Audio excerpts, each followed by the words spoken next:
That's not a bad intro. I know you don't like intros, but that's not a bad one. It's nice and fast. All right. How are we doing, guys? All right. We got out the facts on the Pulsar launch, but maybe apparently we didn't get one thing out, which was a concise description of what Pulsar is and what you'll do with it. So maybe, Jake, let me get your take on it. So it's a very simple protocol. The way it works on the UI is there's a ceiling price. So you go in with 50% TitanX, 50% Ethereum. The Ethereum price is essentially based off the TitanX pool. So if you go in with $4,000 in total, that's $2,000 TitanX, $2,000 Ethereum. That $2,000 Ethereum doesn't leave the ecosystem. It goes wrapped Ethereum to TitanX to Pulsar, burns the Pulsar. And then what happens in the background is it also creates a cross-chain pool over on Pulsechain that is locked. It's not owned by the smart contract. All the TitanX that goes in essentially gets burned. Half of it gets burned, 8% DragonX, 8% Helios. And then the other goes to Pulsechain to create a pool on Pulsechain, which is a V2 pool, which is full range, which means essentially locked forever. So it is a big TitanX burner. And the selling point on Pulsar is the arbitrage. It's not a protocol like everything else where you mint it, you mine it, etc. There's a very clear time period, etc. The main selling thing is the arbitrage. So once it goes above the ceiling, people can make a quick 4, 5, 10, 15%. Boom, boom, get it over with. The protocol takes care of everything in the background. But the interesting part is I'm curious to see what the plan is to build on it. Because once you build on it, it can become a massive vortex for TitanX supply. That's the thing I'm excited about. That's exactly right. And like we were talking about, we built this protocol to not outrun TitanX. We created it to be a piston, an infrastructure pass. That way other people can build their roads and their airports and actually have those runways established. So that way everything that comes within that flywheel will drag TitanX up with it while giving that arbitrage opportunity to not punch down the price because you're making fees at that point and then taking those fees to bring back into the cyclical loop of the system, whether that's on the Ethereum side or on the Pulsechain side. So you can make fees on both different chains at the same time and build on that well. That also brings that TitanX and soft burns it over or creates an oasis on the Ethereum or on the Pulsechain side, but also removes it from the auto routing on the Ethereum side, which is so critical to the build on TitanX ethos, is to keep that auto router in play. And that's where we're getting the stuff done to get everything nip and tuck like you want to get that done.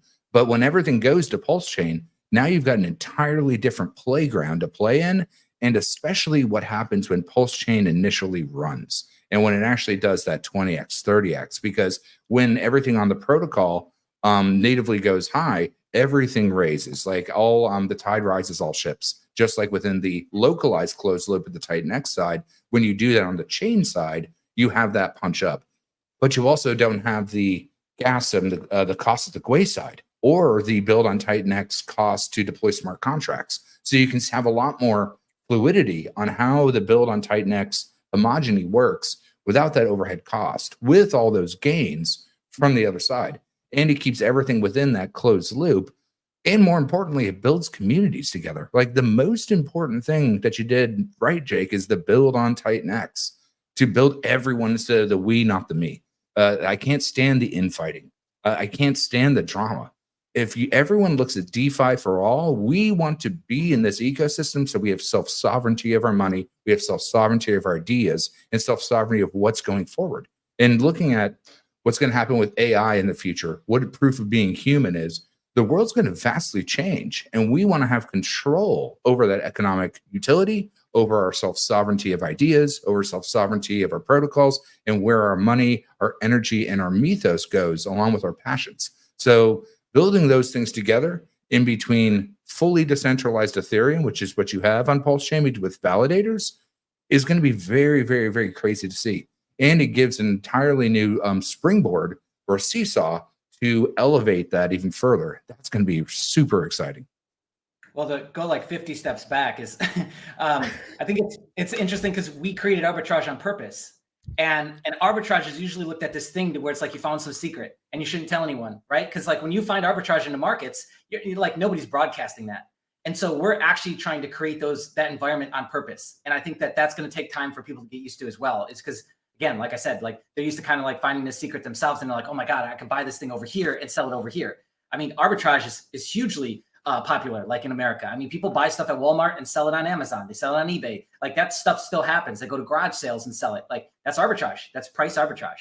And usually, like I said, that's like a secret thing. So to do that on purpose and like say, here's the playground, like have fun, is different. Maybe weird. I don't know. But yeah, I think that'll take some time for people to get used to, right? Oh, let me just arbitrage is simple. I think you're good. The main thing with Pulsar is the UI is relatively confusing because you need to do manual calculations on the Ethereum protocol fee. So I would love to see like an ROI thing there, like we have on all of our dApps, so people don't need to do the manual calculations. So it just goes TitanX plus Ethereum, dollar, how much Pulsar do you get? And then plus 3% or minus 2% or whatever. So it's much easier for people to calculate. That'll help. Actually, that is up right now, Jake. So if you go to Pulsar.giftaward.com, the protocol fee automatically, everything is in dollar amounts now too. So I think that was recently added this last couple days. And then the ETH. Is it? I don't see it. Yeah, hold on. Let me share my screen. Sure no, I got it. Let me get the four dudes looking at a computer. What's the worst of that? So this guy over here, share. But going back to another thing is, it'll be interesting. Like, okay, so what happens if ETH isn't running yet? Because the assumption is that Pulse will run higher, essentially in terms of multiples, X's, right? So what happens if Pulse runs harder than ETH? The Pulse chain side will have to drag up the ETH side, wouldn't it? Because there'll become so much action on the Pulse side that it'll force everyone to start to interact with it and make money on it because, oh my God, this is going crazy over here on just, let's say, Pulse chain to start, that it'll then drag everything over on the ETH side because there'll be no choice. Because again, price parity will occur because of the ratio. That'll be interesting to see too. So it really doesn't matter which one goes first. Pulse chain can go first, ETH goes first, who cares? It doesn't matter because it's going to, over enough time and with enough attention, it's going to drag up both. So that's an interesting piece too that I don't think is people maybe are processing as well. Sure. So if you look right here, so let's say we're doing $151 of Ethereum, gives you 325 Pulsar. Looks like that's off right now, but the mint fee is right there. Okay, perfect. Just an ROI thing, so it automatically calculates. But because now you have to calculate TitanX plus Ethereum, and then see whether or not that's legitimately all your need to do in general. And I believe the reason why this price is off is probably because the ratio is skewed right now. That's a gift question, but no, it's going to give you the exact cost on what that is. Actually, I can. What else did you say that again, Jake? What else did you want to see? Just the ROI, so people can see, hey, it's 2% arbitrage profitable, which is just. Oh, got it. Well, what we were playing around with is actually like an arbitrage indicator of sorts, like maybe like a box that just it lights up green, like TitanX green when arbitrage is there, or an arbitrage opportunity is there, and then like grayed out when it's not. That's something that we're still kind of kicking around. Yeah, we'd love your feedback on that actually. Yeah, I mean the ROI is just it works on all the dApps. Look at Volt. It's just you go to the dApp, ROI right in your face if you enter the auction. It works for adoption, like it does wonders. Yeah, so if you look right here. So if we go to the Pulsar mint site, right? So 100,000 or 100 million. I'm dyslexic, so many zeros boggles my mind. We see 0.058, and then over here 0.058. Yeah, that's the protocol fee. But I should so it simply shows on the UI. Right. Like when you put the Volt. Yeah. What's gonna be interesting though is like when you. Well, what we'd ideally want to do when we get to that stats page and flush that out is what that ROI is going to be on either chain, right? Because like you're going to have a different ARB based on which chain you're ARBing on. Wait, what do you mean? So Pulsar also exists overall. The UI exists on Pulsechain as well? No, we could integrate that into the Pulsar pathway, I guess. We could put some of that in there. We're working on the stats pages now, essentially, and to activate those tabs. So to allow them to be publicly callable, that's essentially in the process. I think it's about 30-40% done at this point. And then there'll be some basic stats. So we could put ROI stats that's somewhat dynamic on the Pulsar pathway page. So that would be pulling in price feed from Pulsechain. We could do something like that. Yep. No, it just pulls. It already has a price. You just pull it from the pool on Uniswap. Yeah. Yeah, I mean, the calculation is actually super simple. It's just Pulsar divided by, in between brackets, TitanX plus Ethereum, and boom, there you have your ROI percentage. Yep. I think this, because I know of builders that are on Pulsechain, like building stuff, that would love to integrate TitanX somehow, but right now they have to work through the wrap TitanX that comes from the Omni bridge. So you definitely need to install an ethos on Pulsar, where everything gets paired to Pulsar, and then if something is built on Pulsar, it follows the exact same ethos, but then essentially TitanX is Pulsar over on Pulsechain. So you have all the pools linked, all the value routes through it, which creates this vortex over on the Ethereum side. And then it could really work. This could be an interesting system. Right. And what's interesting, remember, 87.5% of the dynamic protocol fee deconstructs Pulsar. But remember that circulating supply over on the Pulsechain side is not deconstructed. So it's going to be really interesting to see how these flywheels work interchangeably. I mean, obviously you saw what GIF and PGIF did with our first experimentation without even having all the different levels of tech that we built on top of it. And so when we see where you're going to be building on Pulsar, and Pulsar is basically the nexus point for all build on TitanX protocols, because it comes from the root of where TitanX was created, Ethereum and TitanX, right? Which is basically, like I said way back in the day, proof of Ethereum, right? You know, with Atisha, you have proof of time. With Zen, or you had proof of fair launch. TitanX is proof of both of those together, but proof of Ethereum because of the runway on how that rubber band works when Ethereum runs and all the rest of that based on time.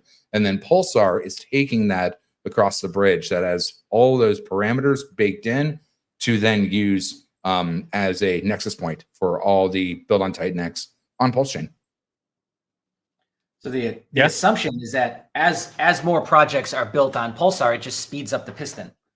So I think I don't know if the ratio will ever get too crazy. I mean, it already kind of has. We saw it go up to 41 TitanX on Pulsechain when it first launched, but I chalked that up to low liquidity. But it could, like, again, if it gets enough attention and enough, projects are launching all at once, we could see an effect like that happen to where the ratio essentially breaks for an elongated period of time, and people are just cashing in on the ratio or the arbitrage opportunity rather, again and again and again, right? But what it should do, the long-term viability there is that it just speeds up the piston, and all that activity, like the biggest beneficiaries of that are going to be the people in LP. Well, so remember, more transactions, more money. The simulation that you would have to have for that concurrent question is when would it break ratio is based on what Pulsechain itself as the native L1 does, right? Just as you use the congruent, what will TitanX do when Ethereum runs itself, right? When Pulsechain runs invariant to what Ethereum runs, there's where you're going to see those ratios break. And there's where we're going to see some really interesting arbitrage opportunities from the Pulsar side, but from the build on TitanX on Pulsechain side, that's going to be where the super vault side mechanics on how everything can run up will really show itself. And we've sussed that out because GIF was proof of pulse on how the buy and burn worked on top of each other. But again, without the dynamic protocol fee, we kind of boxed ourselves in because we didn't expect it to run. We definitely didn't expect it to do the crazy numbers that it did, because it was our first, test-based token, right? Our first sketch, gessoing in our armature on what we wanted to do. But yeah, that's where we're really going to see some really interesting playground mechanics is when Pulsechain inevitably runs compared to Ethereum also running at the same time.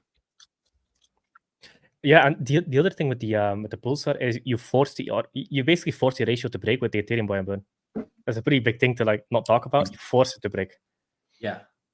Yep. Yeah. Yep. And remember, it's not just the 85 or 87.5% to the buy and burn. It's also that 8% rebate that your system automatically mints new TitanX and given.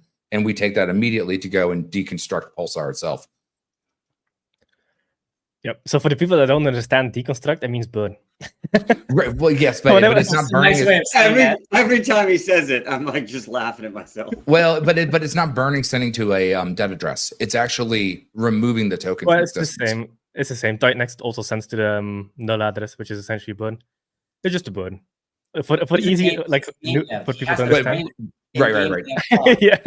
For the non-tech side, yes, it's just burning. Right. But yeah. Exactly.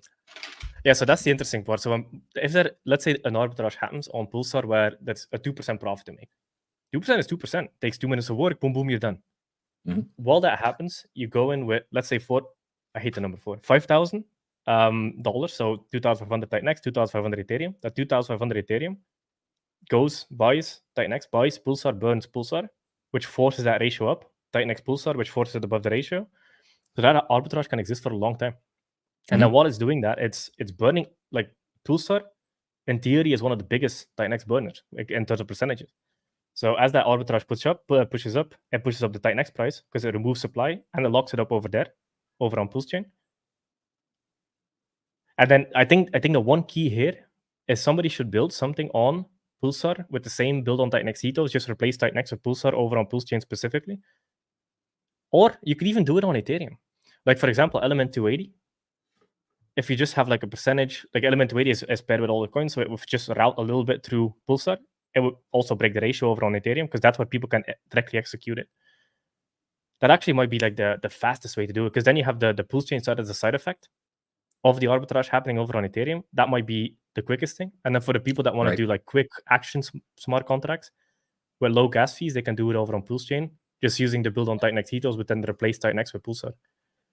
Yeah, that's we had thought about once we get everything nip and tucked and everything's good to go, or on TitanX Hub and all the rest of that, to build a DragonX-esque model on Pulsar, to build a Volt-esque model on Pulsar, and then to consider, like, do we do it intermittently, that it goes and punches the projection just like we're doing with Pulsar through the bridge, or have two different variants on either side as well. Because since Pulsar natively on Pulsechain is a Nexus base layer, you can actually do different things than doing it just on the Ethereum side as well. So you can actually flywheel that in many different ways and load balance them in different ways. And that's probably the most important thing, is load balancing in game. Theory.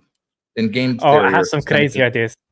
Yeah, I have some crazy ideas. We'll talk about it after the stream. Like, you can really link them together. The Ethereum exactly. Because in systemic design, you have a balancing loop and you have a reinforcement loop, and those are essentially how everything gets funneled together into an aggressive push up and then a pull up.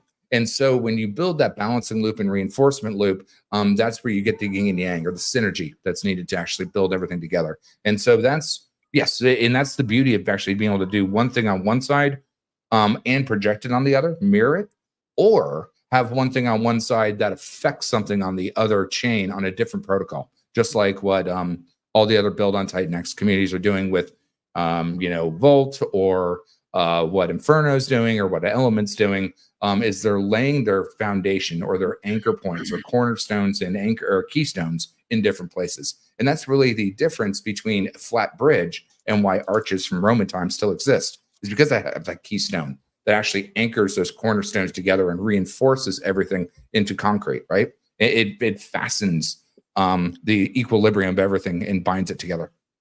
What he's saying in English is that it gives you more options.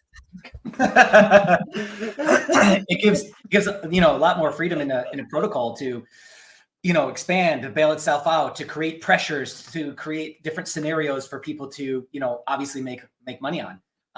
And that's pretty wild. That's cool. That's a lot of fun. Like, to create a playground for people to play in is not something that you normally see in a currency. And that all of this is very new. Even outside of Pulsar, the whole TitanX concept, like, so much of that is new, and we've never had that at another point in time in history that we know of. So, like, all of this is amazing, by the way. Like, we're winning regardless of what protocol you interact with or whatever. Is like, we're all winning as long as you're in this game right now.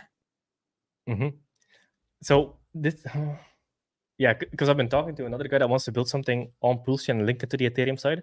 There's some very interesting stuff you can do with the liquidity pools with both protocols. So the Ethereum side, so for example, the way TitanX, you take TitanX, you go to the Omni bridge. Now you have wrapped TitanX over on Ethereum, over on Pulsechain. It shows as TitanX from Ethereum. You could launch your protocol on Ethereum and then bridge that through the Omni bridge to Pulsechain, and then have, for example, you use wrap Pulse to enter the protocol on the Pulsechain side. It buys TitanX, buys Pulsar. Buys TitanX. Yeah, buys Pulsar and then buys the Ethereum token. So it pushes up the Ethereum value on the Pulsechain side, which creates this like cross-chain arbitrage, and then does the burn, whatever it needs to do with the other token. Because then you get like this triple buy effect, and it affects the Ethereum side over while you're somebody's interacting on the Pulsechain side. And that's the really interesting thing about what we're projecting is, yes, you do have wrapped Ethereum on Pulsechain, but you also have Pulse itself. So as you do that duality, you can work with how both different L1s can rubber band against each other, and how the tokens that are nested within those protocols can even further accelerate based on both of those two parameters at the same time. True. Yeah, Viber's a great guy. Apparently, I got him sick through COVID through the internet. It happens. A lot of that going around. I'm trying to get him to come up. I'm trying to peer pressure him. Yeah, more people. I know Compassion definitely come up. I just like breaking bread with good people. You know, at the end of the day, positivity and passion is where the real secret sauce of everything really lives. And that's why I love the community and all the rest of that, especially everyone talking and bringing the we, not the me mentality into it. It's the destructive thing. When you make games, gamers complain, right? When this, when that, do this, do that. Whereas a developer, you're working on the, the ideals that you want to push into a paradigm, and the when isn't till it's ready, right? And so when we have all these people building together, it brings everyone up together. It shares the same ideas, and it reinforces, like I was talking about with the keystone and the cornerstones of an arch. You can pull up Farmer's comment if you want. I think we've covered this, quite a bit, but we'll cover it again. You essentially want to, one of the most obvious things is to accumulate Pulsar to then LP it and make money off of that LP. Because once it's put up, you only pay to put that into the liquidity pool once. You're getting 1% in the pool, and just leave it alone. And as long as like the range doesn't go completely outside and stay there forever, then you're essentially just making money off the liquidity. Like that's and you can do that on both chains too. Yeah, I don't think Farmer quite understands, the point of the arbitrage here. My experience with the gift tech arbitrage on the Pulsechain side was there was opportunities multiple times a day, every day for arbitrage. It was always breaking. The ratio was breaking. I guess I'm trying to dumb it down as much as possible, but the ratio was going above what it should have all the time, every day. And so when that happens, you get a bunch of people that come in and sell. And like we were talking about, like the fun actually starts when there's enough being built on top of it that it creates the unbalance for longer periods of time. Because you got to understand, people will just be dumping, and it'll still stay skewed for long periods of time. And I think it's just because people haven't really seen this at play. They're just thinking, why would the market? Just go look at the chart too. The chart that we already have is proving that point. It's not staying at 8 at all. So yeah, again, you just got to kind of get used to that and wrap your head around that, right? Yeah, maybe the way to look at it is you don't have to necessarily take part, but other people who have done this before, who have wrapped their head around it, are going to do it. Because as long as there's arbitrage, people will make the trade to make money. I don't care how low it is. If it's low and they're smart, they'll make a bot to do it, and they'll do it over and over and over all day long. Those are their arbitrage bots. But I wasn't that smart, so I did it manually. And all day long for weeks, every single day, I was arbing GIF into PGIF. And what I was able to do was make a profit every time I did it. And I was also able to stack one of those assets on the side. So I was compounding, I was playing arbitrage, and it didn't always work, and I didn't always play it. But the point of this is that while people are doing this to make $1 every transaction, to make $2 every transaction, they're just taking TitanX off the market and just shredding it to make that $1, that $2 every time. You don't have to take your TitanX to do it. But some people are going to go buy some TitanX, and they're going to go shred it to make this arbitrage profit. And the point of that is that in the end, more and more and more TitanX is just disappearing, while people, doesn't have to be you, are making those arbitrage opportunities work. Because they will. As long as you can make $2, someone's going to do it. May not be worth the effort for you, but it'll be worth the effort for someone else. And then beyond there, there's going to be possibly other opportunities where they're going to build on Pulsar, and you have completely other use cases for it. But the main thing at first is going to be an arbitrage opportunity, and people will take it. And to do it, they're going to burn TitanX to do it. That's important. We're getting rid of TitanX. It's a lot of TitanX burning. Yeah, it's a lot of TitanX burning. And if you're worried about when I looked in the end, on the Pulsechain side, if you're worried about fees on the ETH side, because you're right. Yeah, it might not make sense for what you're trying to do with it or your stack or, you know, other variables like that. So, you know, you would just do it on the Pulse side. Explain that. So the UI also exists on the Pulse side? No, does not. But So how would I'm just somebody talking do it on about the Pulse adding side? LP. Ah, okay, yeah, that makes sense. Yeah, that makes yeah. sense. I'm just talking about adding LP. That makes sense. Yeah, I think a good frame of reference for Pulsar is 95% of the activity will probably happen on Ethereum, and then what happens on Pulsechain is a side effect of what happens on Ethereum, because it creates the pool anyway from activity on Ethereum. Because people hate bridges, man, and they hate IPFS. It's a massive onboarding issue. And let's be real, the Pulse chain bridge is not smooth. I mean, it could take upwards. I fucking hate using it. Yeah, dude. Like, it is the most anxiety producing. Yeah. It's the most anxiety producing operation, I feel like, in crypto. It's like, Yeah. okay, here's your money, and hopefully in an hour I get it on my other side. And it's like, gone. What? Hopefully Bro, I get it back. like, what are you talking about? Hopefully I get An it back. hour? Yeah. 30 to 60 minutes. I think that's important for people to realize. So when you do the arbitrage on Pulsar and you make it 3%, 5%, 10%, whatever it might be at a given point in time, you get your Pulsar on Ethereum. So you're never actually forced to touch Pulsechain. You can look at it as a whole Ethereum system. It exists on Ethereum. You only interact with it on Ethereum, and then it just does things in the background to create liquidity pools over there, and then builders can use that. But from a user perspective, you don't actually need to know it. As long as people understand the arbitrage, it's going to burn a fuck ton of TitanX. Use the Ethereum to buy it, and then buy Pulsar, burn it, which increases the ratio, which creates arbitrage again. So it's like a self-reinforcing loop that burns TitanX in the process and forces both things up. And then as people build on it, they force the ratio to break, causing more arbitrage, and it kind of becomes a massive supply vortex. Yeah. It's one of the biggest burners of TitanX when it comes to like percentages. Yeah, 100%. I mean, at the end of the day, 100% of the TitanX is we don't take in a single bit of TitanX. Everything is used to create a playground and to benefit the user, both with the rebate, both with pushing up other people's wallets so they can get that 8% permanent bonus to recreate miners. But here's some fun stuff on the Pulse chain side that most TitanX people don't know. Signum is coming, which is also part of the Tetra team. So Tetra itself is a node-based execution of smart contract functions. So you're going to be able to dynamically be able to arbitrage anything that you want on the Pulsar or build on TitanX system on Pulse chain in between, let's just say Hex or PulseX or Pulse itself or all the rest of that. And you can take that build on TitanX ecosystem and then use Tetra and Signum, their Oracle, to then push everything forward. So now we're binding communities together. We're binding economic energy together. And that's what's really interesting in my mind of system design is what is pushing both of the economic energies in between Ethereum and Pulsechain together, because both of those running in the actual L1 bull market is going to be wild to see. Because right now we've got the TitanX bull run happening, but we don't have the Ethereum bull run happening. And when the Pulsechain bull run happens and the Ethereum bull run happens, man, there's going to be some interesting stuff that you can play with and show people what, again, build on DeFi for all as a team, not a single unit, can work together. It's going to be really, really cool to see. And because we don't have that concurrent in between like Base and Ethereum or Solana and Ethereum, but we do have that community in between the Pulsechain people and the Ethereum people. And to see those paradigms being rubber banded together, I think it's going to be fascinating. It's going to be a great simulation to see in real time. Yeah. I'm looking at the Pulsar contract. So, well, not the Pulsar, the OmniBridge contract, and there's roughly 100 billion TitanX. No, 77 billion TitanX over on Pulsechain.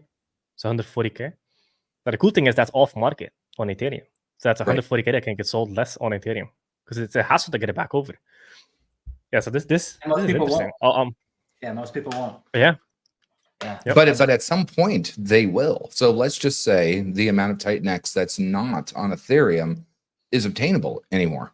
You're going to have to go to Pulsechain to buy that TitanX, bridge it back over to then actually bring it back into the DragonX protocol or any other protocol that you need to do. So that's why that well is so substantial.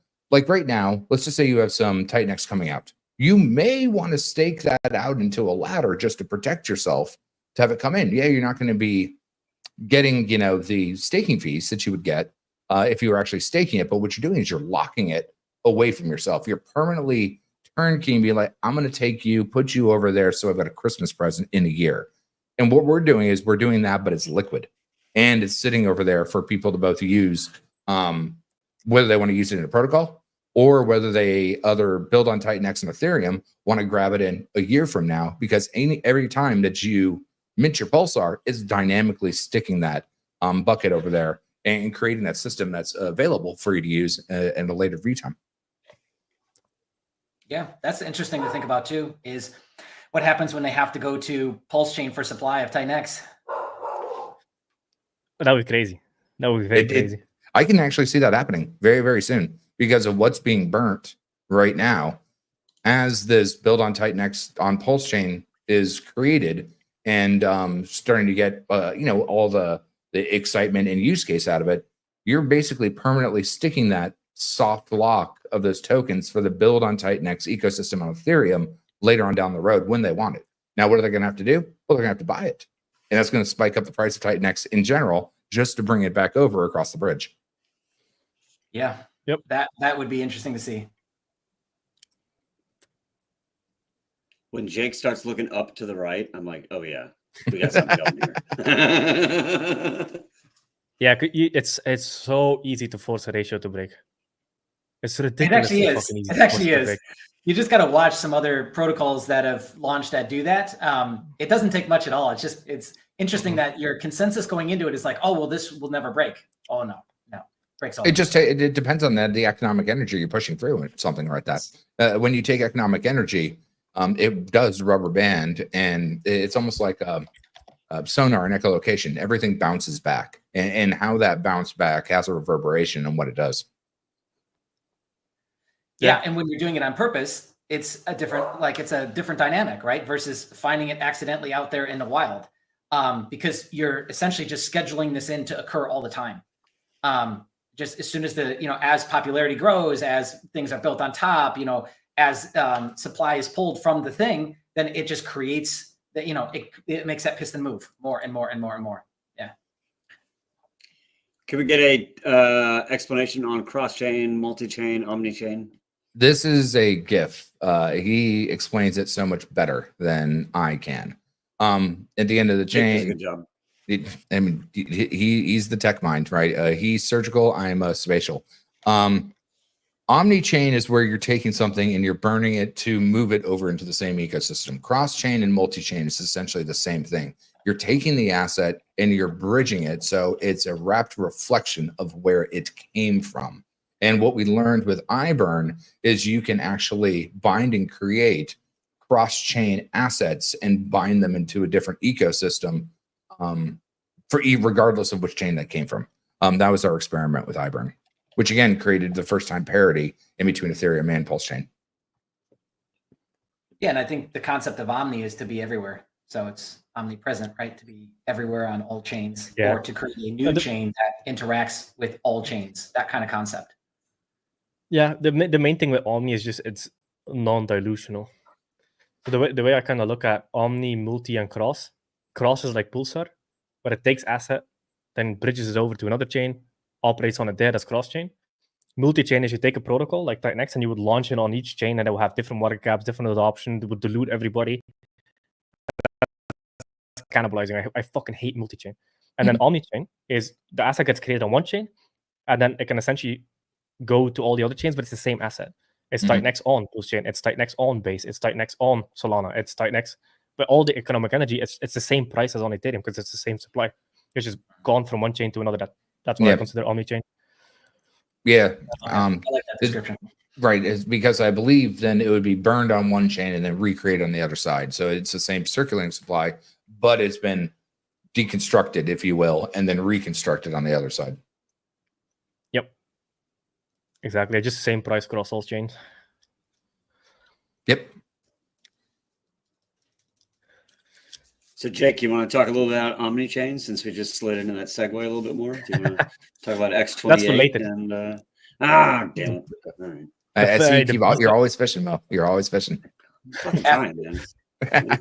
I think I think we should focus on Ethereum now and just dominate until we get 100,000 users. Just laser focus our efforts, because it's better to 100% focus on one thing than 5% focus on everything. Yeah. Because it's exponential when it comes to results. So I think we should just focus on Ethereum. X28 is in the back pocket. It's developed. It's audited. Audit 1 came back clean. I just need to do a second one because I like doing 2 audits. And then the thing I'm working on now is Shogun. Shogun is going to be a fucking animal. Like, I'm excited for that one. I'm working on the game theory. I think I have it nailed in, but that would be big for the entire ecosystem. So it'll be a combination between Element 280, Volt, and... Wait a second, am I still here? No, He's just pulling up the chart. Okay. so Okay. crazy. Well, Yeah, I mean, you're there.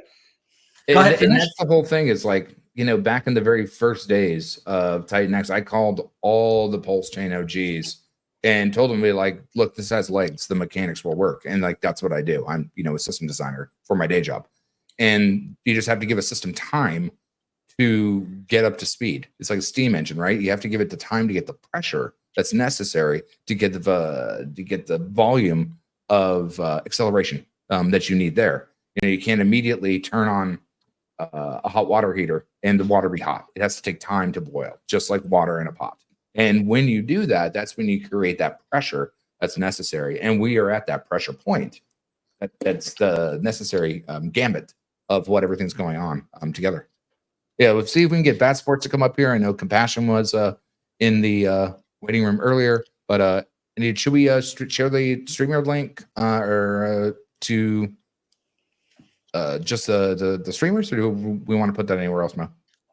I put it in the streamer chat, so it is Okay. readily available for them to jump on. I can. Oh, put is that it a in the streamer chat? There is. Yeah, we got a streamer and founder chat. I sent you the link for it, but it got buried in all the other messages you get. Okay. But yeah, I'm not in the Telegram streamer chat. Yeah, I feel well, backstabbed. God damn it, I'm one of the biggest should be. streamers. I sent you the link, fool. Yeah, but I want the chat. God damn it. All right. I'll send it to you again. Dude, I've got I it. figured I'm you on and Eric were like, we're not touching that. I was like, all right. No, we got literally every single TitanX streamer, I believe, in that. it. Yeah, I just sent it to you, Jake. Oh, perfect. Thank you. Okay, so back to Shogun before Kool-Aid interrupted as you were dropping. That wasn't me. That was him. intel. Golly, man, come on. So, Yeah, so with Shogun, keep talking about Shogun. Shogun, yeah. Back to that. yeah, with Shogun, I'm looking to combine the idea that Element 280 did with a routing value through all built on TitanX protocols and with those liquidity pairs. So I'm thinking of doing a combination between Element 280 and Volt, but heavily focused on hyperdeflation. So it would have pools with everything. It would have the liquidity grow over time, similar to how Volt did. Started with 15,000 liquidity and then went up to 5 million before the farms. After farms, it was 10 million. Grow the liquidity across all the pairs and route value. So the buy and burn would essentially route through 8 different pairs to get to Shogun and burn it. So instead of it all being forced into one pair, it would force through all of them. That's one thing. And then the other thing I was thinking about doing is, so it will be perpetual similar to Volt, but it would have a tax, a 2.8% tax. Half of that tax will be burned, so that would burn the Shogun. The other half of that tax will go into the perpetual auction that people auction for to fill the buy and burn. Mm-hmm. That's the general idea for Shogun. But that routing of value is going to be massive for the ecosystem, because as we create liquidity pools and we grow the liquidity in all of them, and it's going to be V2 pools, so the fees will compound and create a supply sink for all the built on TitanX protocols, and will route value to them. And then the other thing is, as people enter to get the perpetual auction, similar to what happened with Volt, it will push up the entire ecosystem with it, create arbitrage in between them. Because we've seen with Element 280, I've been paying very close attention on chain. I love Element 280. I think it's fucking sick. And it's a completely different value proposition to Element 280 because there's no NFT rewards, there's no passive stuff in Shogun. It's just hardcore hyperdeflation buy and burn. It's as hardcore as it can get. Right. And the thing then is it will route value through all of them, which will create arbitrage in between the pairs. Like with Element 280, for example, when an MEV bot triggers, which happens often, like if you look on the buys on an Element 280, like almost 20-30% of them are ARB bots, and they easily do like $1,000 here, $500 here, $1,500 here, $2,000 here. Most of the volume is actually arbitrage bots on Element 280 and people selling, but most of the buy volume is arbitrage bots.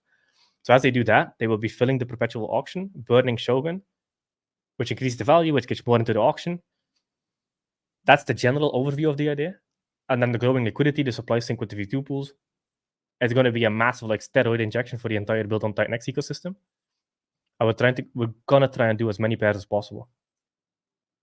Yeah, I think the element side is very much akin to the infrastructure pass on how it's doing a global buy and burn, global liquidity pools, thickening up everything together. And I think the more infrastructure tokens that we have, the better. Because again, it's that runway foundation that is doing loops, and it's kind of like interstate loops, right? You have byways and you have passways, whether it's you know, a concurrent highway loop or something that goes all the way around the city. The more reinforcement of circling the wagons that we do, the better. And the more people can take their profits, not just in token appreciation, but in arbitrage, means that that arbitrage value that they get is free money. They don't have to dump anything for, and then they can redeploy.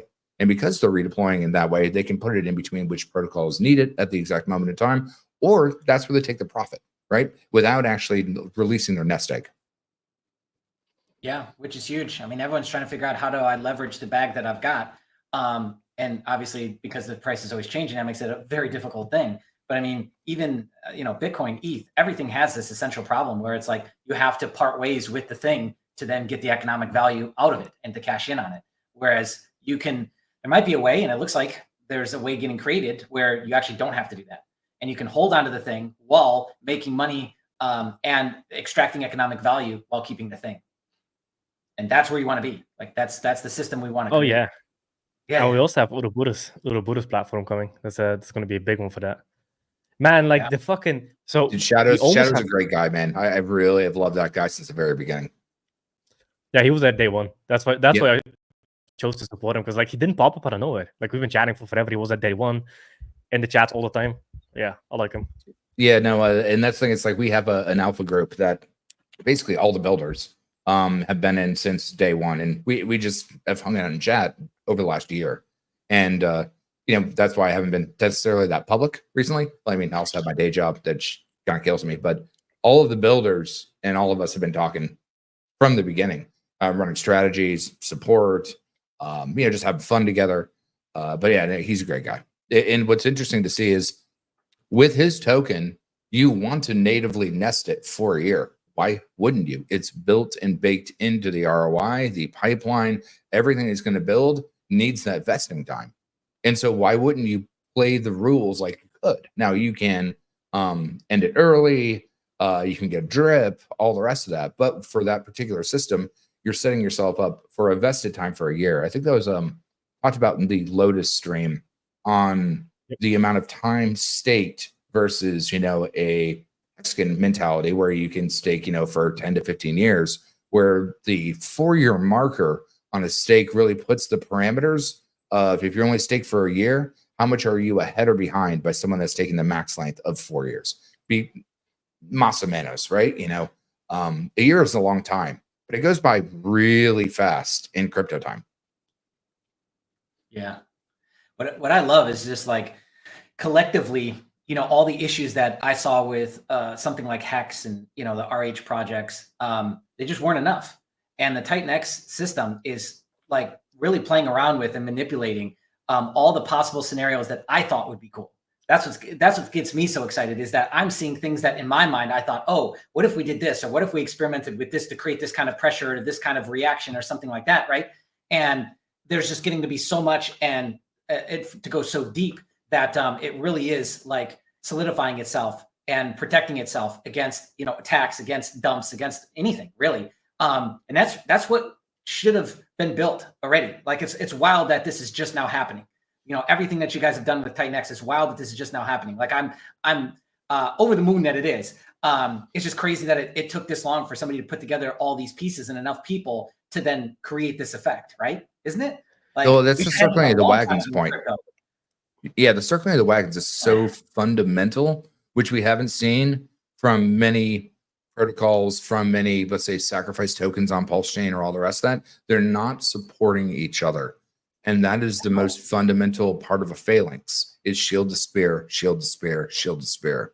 And that fundamentally changes the paradigm across the whole, because you remove that tribalism mentality or that maximalism mentality instead of you building a holistic view frustrum or a holistic springboard for you to work on. And I think that's so fundamentally different.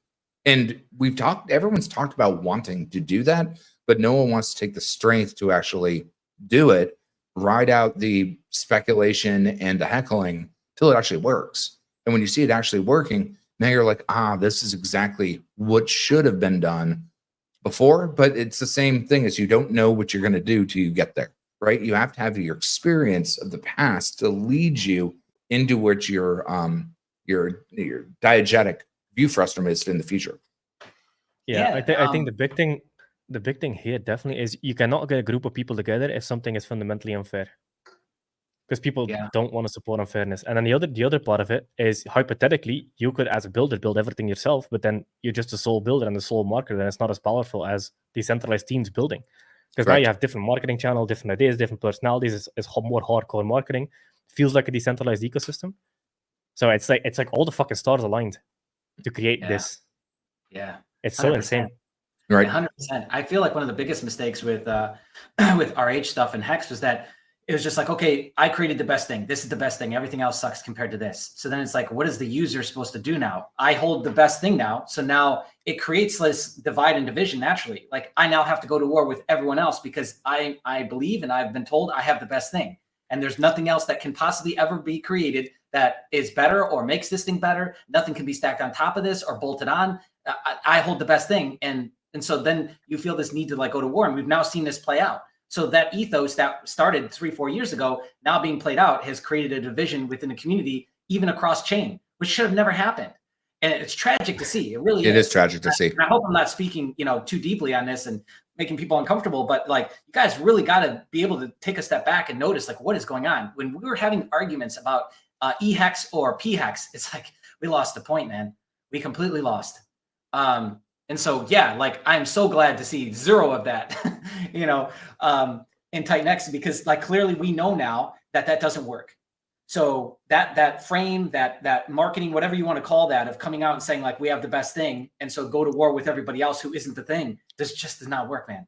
Well, I mean, so again, when we use game dev perception, if I get something through certification and I have a game, does it matter if it's PC only? Does it matter if it's PlayStation only? Does it matter if it's Xbox only? Right? It's the same bloody damn game across multiple different consoles. Now, yes, there's proprietary stuff that you have, like Last of Us or all the rest of that's PlayStation only, Gears of War, Xbox only. But at the end of the day, the game itself is a holistic thing, regardless of what console it lives on.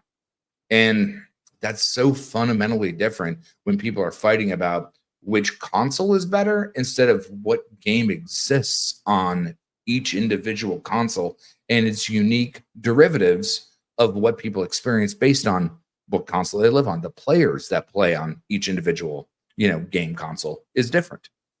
It's fundamentally frustrating, but it's fantastic to see us all driving together. Like, I'd like to see more of the build on TitanX when we get to build on Pulsechain interact with more of the RH stuff to build everything together. And again, Jake, we can talk about it. That's an ideal that you'd like to see.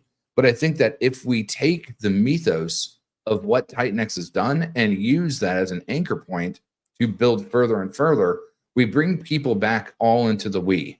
And that is probably the most fundamental thing about positivity and passion, is building for everyone else to all get on the same side instead of building the division. Because the toxicity and the division is probably the worst part of crypto or Twitter or all the rest of that in general.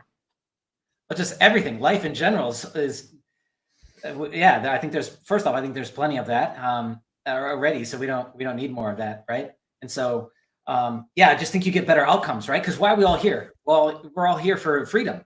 That's how I kind of summarize everything. It's like, I want freedom. I want freedom of movement, especially as I get older, and you start to have a family and you have kids. Like, you want to just be able to play with your kids. You want to be able to move, like in my physical body. I want to be able to move dynamically, country to country, state to state. And so I have to have the tools, the economic resource to be able to do that based on what might occur in that country that I maybe like today, but don't like tomorrow. Like, everything boils back down to freedom.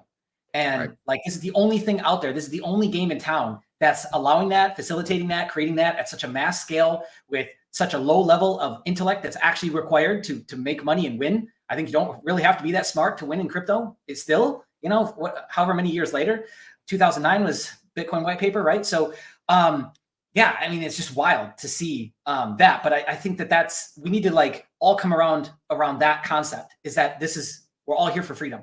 Some variation of freedom, some shade, color of freedom is what we're all after. And like, yeah, that bigger picture, I think, helps diminish like this small little bickering and things like that, right? I don't know. Well, once you get freedom, then you have prestige, right? Prestige is the most important thing in my mind, because what's the one thing you can't tell a billionaire? No. Because at the end of the day, they think that they can buy you out of anything because they're economic mass. If you have prestige, now technically their money isn't as worth as much as what you have facilitated, built, and prescribed. And that's why not letting go of your bags is important, but building continuity on where those bags can plug in that economic energy is vastly more important as we springboard into the future with what's going to happen within the next 5 years of DeFi for all, economic energy, the dollar, rules and regulations, all those things. Now is the time. It's probably the most critical time in the world, between what's happening with AI, what's happening with everything that's going on in the world. The world is being rewritten right now, just like it was in the AOL and BBS and email days. And the difference between being a carrier pigeon maximalist, a fax machine maximalist, and someone that has fiber optic internet is vastly different. The same way of, you know, how long did it take flight to exist before we went to the moon? Well, that Reed's law, Metcalfe's law, and Moore's law are all binding together right now to create a boilerplate that's vastly fascinating. And we are at the epoch of that, both just existing in DeFi for all and in a community that's building together for DeFi for all. Yeah, I think it's really like perfect storm. I think we're going to see positive outcomes on the DeFi front from the SEC, because they really have no choice, because they can't pin it into the old testing of the SEC. So they're going to have to come up with a new structure there. And like this, that's why the Hex case is pretty important, is because it's going to set precedents that they can then pull from in future cases. And that's why, you know, Coinbase goes so hard. That's why Kraken goes so hard. I follow what they've been going through and gone through with the SEC so closely, is because, you know, they're really setting the foundation for how future cases and issues are going to be tried. But I see a positive outcome for DeFi, especially because you can't really pin it down the same way as you can other things, right? And so I just think that overall, like it's going to be there's a positive wave coming on that front. Right, and with that, you also have the tenement of what happens now is the example and use case that we studied to go into the future, right? You know, Jake, we studied a lot of protocols on what worked, what didn't work, and what needed to be massaged. And we're seeing that now. I think what's going to happen with DeFi for all, with the same thing of what, you know, is going to happen against the SEC, that sets the stage on what we can do, what we should do, and what no longer chains us to what we haven't been able to be doing before. So it's going to be very interesting what happens, because what happens to the SEC case springboards into a lot of different regulations that allows crypto to be used as not just a term of money, but a term of self-sovereignty and a unification of where assets get used, and whether that's, you know, within protocols and fees, or how SaaS projects gets worked, or anything else. It's going to be fascinating to see. Completely off topic question, but how the fuck did you do your background? Your background looks sick. All in Unreal Engine. Took me about 200 hours. This is not AI. I remember you talking. That's the thing, is like I do everything hand coded. Like you can see the you know, explosions in the back and the fire system. I had so much more I wanted to do, and then I was like, good enough, fuck it. But yeah, no, hand done in Unreal Engine, about 200 hours. Is that a video, or what's the video device? No, I built the whole thing in Unreal, right? Because I'm a game dev, and then from there exported out a 4-minute video and just looped it. Yeah, because it looks cool. I want one of those. Yeah. It'll take me some time, but I can build it. That's the whole thing. It's like everything I do is hand built. It's not AI. It's pixel by pixel. I'm just remembering the You know, I got it right next to me. This is wild. Something you did by hand on a computer, and then I created it in real life. Oh, This is driving everyone nuts, I'm sure. What's he doing? Come on. All right, ready? yeah. See? Playing card, right? Huh? Oh my God. Oh man, the glare's screwing it up there, but yeah, he Yeah. made that, and I was like, bro, that is a deck for a playing card right there. It's got the Right. gift text symbols on it, and Well, so it's, that's Pulse Mafia, who Jacob said he would look into having Pulsar and TitanX as a token that can be used to play into the game. As a game dev, not a crypto person at all, my game dev hat on, it's probably the most fascinating GameFi or game project I have ever seen that I know can execute. Like I know this will work. And so our Mafia? sparring family had an AI skull, and they were fucking with me. So I did a hand painting on top of it, and that's where it came from. But That's good. I like that. well, yeah, I mean, Jacob's products, he does a lot on the Pulsechain side, and he's also working with BNB and looking to launch his project on Solana and Base. So if we can get people to play probably the most dynamic game with my game dev hat on I have ever seen, and you can use your Pulsar or your eTitanX bridged over to Pulsechain on the game, man, that's going to be fucking cool. Because with that, you can earn your yield in the game from a psychology and economy, and TitanX is your input node to get in there. And then from there, who knows what we can do? And I'd love to actually, long tail build games on TitanX. Depends on how far we want to go with it, right? Do we want to do something cheap and easy, or do we want to do some AAA? So, yeah, in the future, GameFi and then SocialFi is going to be the next epoch, I think, of what we're going to see in the DeFi for all off of Reed's laws metric. But a lot of work to do that stuff. A lot of people are needed. Yeah, that's an interesting angle, bringing gaming into it, because then you're interacting with the smart contracts and the chain with like every movement, everything, every interaction essentially. So it'd have to be on a chain, not like ETH. The fees would have to be way cheaper. Right. Well, the difference with the GameFi and why it's interesting is you're not looking at a 5-minute chart at that point. You're looking at what is the experience and what the yield you get out of that experience works in tandem, right? Like, let's just say Second Life, for example. If Second Life was launched for the first time and no one's seen it today, it would have a very different metric than when it was released. God, what was it? 10 years ago? 15 years ago? I don't know. Like, time goes back. But now you've got advert. So what happens when you have advertising and all the rest of that in a build on TitanX ecology? Well, that's very, very, very interesting. What happens when you get something like a Pokemon Go viral situation where people can go and collect their tokens by going out into the real world? And someone will look at you and be like, what are you doing? I'm collecting my TitanX Pokemons right now. Man, that's fucking cool. Man, that's fucking cool. Why? Because you have elbow to elbow networking. And that is as most grassroots as you can get. And that's where you can, spark up a conversation.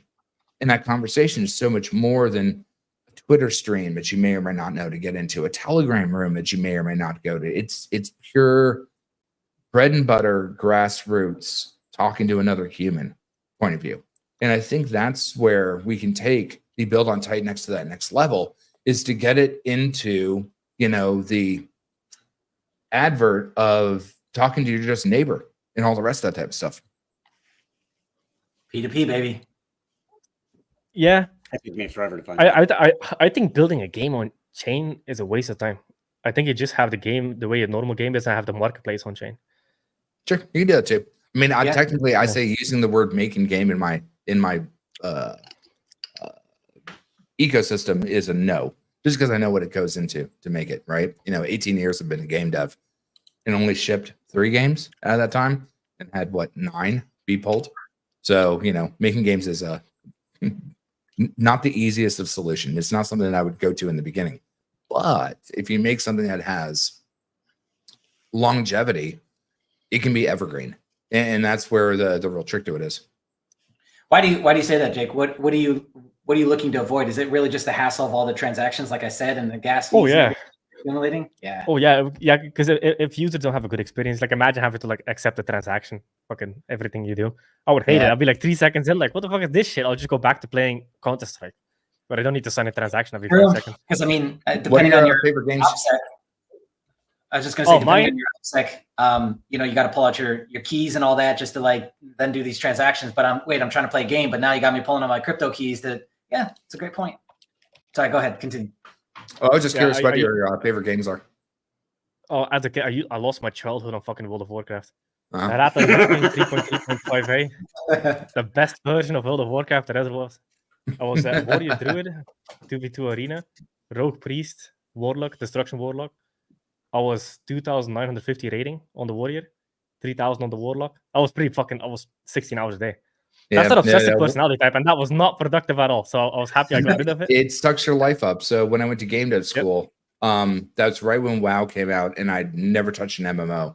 But before that, I did Ultima, EverQuest 1, Dark Ages Camelot, and when I was a truck driver, even rode a Hurricane Katrina in a semi-truck, I was playing EverQuest 2 while going down the road while my student was driving with cellular internet in 2004, something like that. But yeah, at that point, I've never touched an MMO since then because it's too much of a time sink. Yeah. Oh yeah. Good exactly. Lord. And it doesn't pay you to yield a reward. Like when you actually, and that's the interesting thing about the future of GameFi, is when you get paid to be entertained, you have perfect market fit, not product market fit, because you're no longer looking at a candle. You're no longer looking at a chart. You're being entertained and getting value and getting paid in value.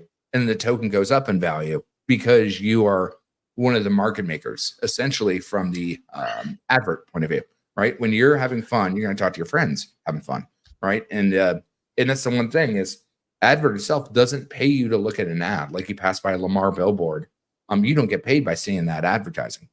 But when it does and flips the other way, that's when it's going to be very, very interesting. And that's going to be what I think we're going to see within the next 5 years of people being paid to be not market makers, but market advertisers because they're engaging with the system, right? And I think that's going to be very interesting in how we look at what we're building in DeFi for all in the next 5 years. You know, I think something that is interesting is with World of Warcraft, you kind of had a real world economy with the gold because you could take it off the game, sell it. Yeah, hold on. Let me build on that. The first Bitcoin was EverQuest gold mining. The first DEX was the Azeroth trading auction house. So yeah, the first decentralized exchange was actually the auction house. So you're exactly right. Yeah. It's definitely going to be interesting to see where that goes because that is perfect market fit. Getting paid to do something you would do anyway. Yeah. And that's what that's the big struggle is to combine the two. Like, how do we have fun? And this is an entertainment thing, but then I'm making money so I can justify it. Because that's all we're really trying to do, right? Like, countless amount of hours in this game. We're just trying to justify it to who? The wife? Babe, I made $1,000. This is important.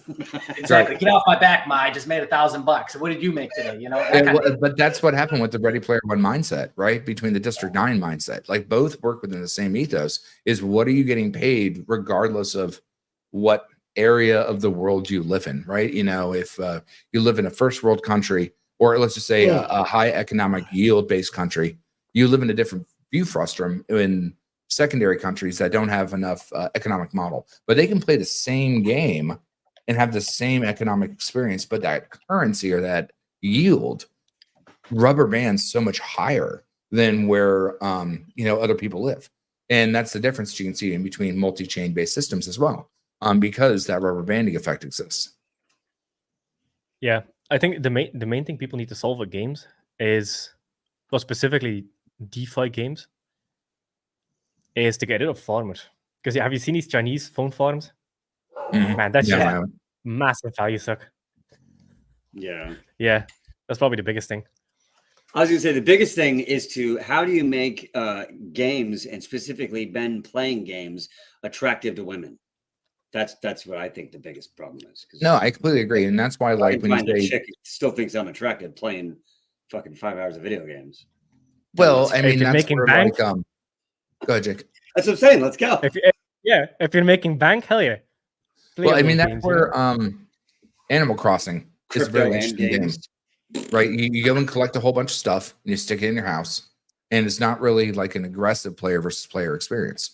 It's just you exploring something and having fun and getting the reward of your time in the market, right? Time in the market, which is the most important thing than time in the market, and then putting that as a display as your profile picture or your your NFT library, if you will.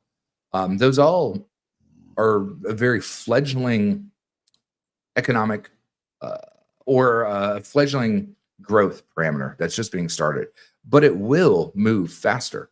Look at how fast we've come from AOL, CompuServe, and dial-up to now having fiber, right? Leagues and variables in what, 10, 15 years, 20 years? So, you used to not be able to, you used to have to go to a library to find a book. Now everyone just has a cell phone that has everything there. From your cell phone, you're going to have that nexus that gets you into multiple protocols, parameters, and experiences. And I think that when people can earn yield and be entertained at the same time, again, it's a perfect market fit, not a product market fit. And it should be something that we look to explore because it's ripe for the picking in the future of where we're going to go, because it is technically the future. Yeah, from like a wallet transacting standpoint, they got to figure out a way to make it like WeChat, which is all they use in China. Literally, your entire life is tied to WeChat, and essentially, like your payments, your payment history, everything that you buy, to be able to check out, it's like 99.9% done through applications. So it has to be centralized enough to make that work, and also at the same time make people feel safe that they're not going to like lose this thing. So maybe that's where like a banking structure, traditional markets kind of come in to play with that. I'm not really sure. But yeah, that piece has to be there. I've been actually watching the Vault chat or the chart in the background as it's just dude. Vault is very interesting because when I saw it, it was McKinsey's actually post that made me apparent to it. So tip of the hat to you, fam. I looked at it and I'm like, geez, this is a mnemonic press on how it just hits every 5 minutes. And what's interesting about that experiment is in the very early days between the V1 buy and burn, the V2 buy and burn with TitanX is the timing on how it all works and who could call what. This is just smashing every 5 minutes, just like an assembly line. And that's working. And that's working very, very, very, very well. And that's that simulation, not speculation. You try something out and watch what it works. And then you can learn a lot by seeing those experiments in real time, which then gives everyone else new ideas, new bedrock, new fundamentals that they can work intertwined with each other. Yep. I love how Mo just showed a chart in like 7 different ways. So it's showing left, right, up, down, backflip. Yeah, that's cool. That's been a great experience being in there since when it was really small way back there. That's been fun. I had the crackhead chart up at first, 1 second, 1 minute, so I had to get out of that. Yeah, no, I think I got it in on Vault on day 6. And yeah, thanks again to McKinsey's post that made me aware. You see that little tiny blue line right there? That little tiny vertical blue line? That is the moment in which some poor bastard faded it in a chat on a stream I had. Oh, you're kidding. It was day 4. Oh, I remember that. I remember that. Volt's not doing well. Yeah, I think it was the Morpheus stream. He was like, oh, Volt's not doing well. It sucks, huh? Oh. Hopefully it didn't sell. You know, that's the interesting thing about the TitanX build on Mythos is people do the FOMO run, but it takes time for it to find its floor. But because the buy and burn is there, the more it finds its floor, the more it can gradually build that ceiling up. It builds that support congruently as it goes through that process and as it binds onto other things like Element and all the rest of that it's doing to make other things interconnected, like a hive. Yeah, what's interesting is just like seeing the price consolidate. Like it makes it hard to do traditional TA too, because the price is consolidating, but there's this kind of unwritten pressure, which is the buy and burn that's always occurring. So it can only, build pressure for so long, and then you have to see the reaction, right? And the more that the buy and burn's activated, you know, et cetera, it makes it harder for market participants to sell down and create enough pressure for it to break down out of the price structure that it's currently in. Right. So it's like, it becomes very interesting to watch because it turns into an up only, essentially, like an up only with brief moments of, you know, sell-offs, which is where you should be buying in, which is why those candles get completely eaten up very, very quickly. And then it's resume green candles. Yep. So. Not my dog. My dog's sleeping. Your dog is the TitanX dog, though. Like you streaming from the car, like way back when, dude, that always made my heart happy to watch that. It seems like so long ago. I watched one of the initial videos the other day. It was terrible. Where are all the other TitanX builders? I'd love to talk about like what's going on with some of the other protocols because everyone's doing so much cool shit at the same damn time. Half of them are fucking dads, and they have like, you know, oh, my family on the weekend. You're like, no excuses. Yeah, bull run. Let's fucking go. That's game dev in a nutshell. I'm trying to bust up marriages over here. Well, when I worked for Cinemax on Arcane, we had 7 attorneys on retainer to handle divorces. So think of that as a user case. Say that again. This is my favorite story you've ever told. Say that again. Fuck video games, right? So when I worked at Arcane under the Cinemax umbrella, we had 7 attorneys on retainer to handle divorces so you could deal with losing your kid and your wife and get back to work. Fuck that. Like, look, we'll handle your divorce. Keep fucking building. That's what they're doing. They're like it's a perpetual engine of you know, labor. Yeah, it is the ultimate sweatshop. But you're just getting paid slightly better. So slightly better each time, or every 2.5 years having to relocate to be another Captain Save-Ho in a different goddamn game. That is wild. That's like inner game dev stuff that people just don't realize. That's what it is. Well, yeah. Well, that's the difference between being a consumer and an actual developer. A consumer is going to complain when, but a developer is like when it's ready. I don't understand why you don't want something done right. And sometimes that takes a little bit longer. And you give something time to mature correctly. Otherwise, you know, you have exploits and you have problems and you have all the rest of that. So sometimes it takes time to mature correctly. 100%. Somebody commented they feel they don't have enough Volt. I feel criminally underexposed to Volt as well, even though I have a good amount. But yeah, I feel that pain. Don't talk to me about Volt. I feel that pain. I sold $1,000 of Volt a week ago, and I was like, "What did I do? What did I do?" Again, that's because like, that's just what we're used to, right? And that's to a degree a layer of bad training that we're all conditioned to do. It's like because we all didn't take profits in 2017, I didn't take profit, or 2019. I didn't take profits along the way. Like you kind of guilt yourself into like, okay, I should be taking profits, or like because I've been trained on the TA side, I should be taking profits because I'm looking at patterns, I'm looking at what's going on with the momentum, and we're looking at indicators and all this other gibberish, right? And so you like guilt yourself. There's going to be a pullback. Yes.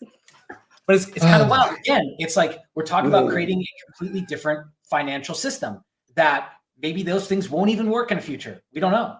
It'd be pretty wild if they didn't. And again, that's going to take a lot of reprogramming for all of us, because you know, you kind of come in with one way of thinking into crypto, and then you, depending on your result, which my result was really bad in the beginning, I lost hundreds of thousands of dollars. And so then I dove deep into the TA rabbit hole and went through that experience. And then I was just all TA based. And then you're missing fundamental stuff. You're missing news and developers rugging, or the ICO did this or did that, right? And then you go through that phase.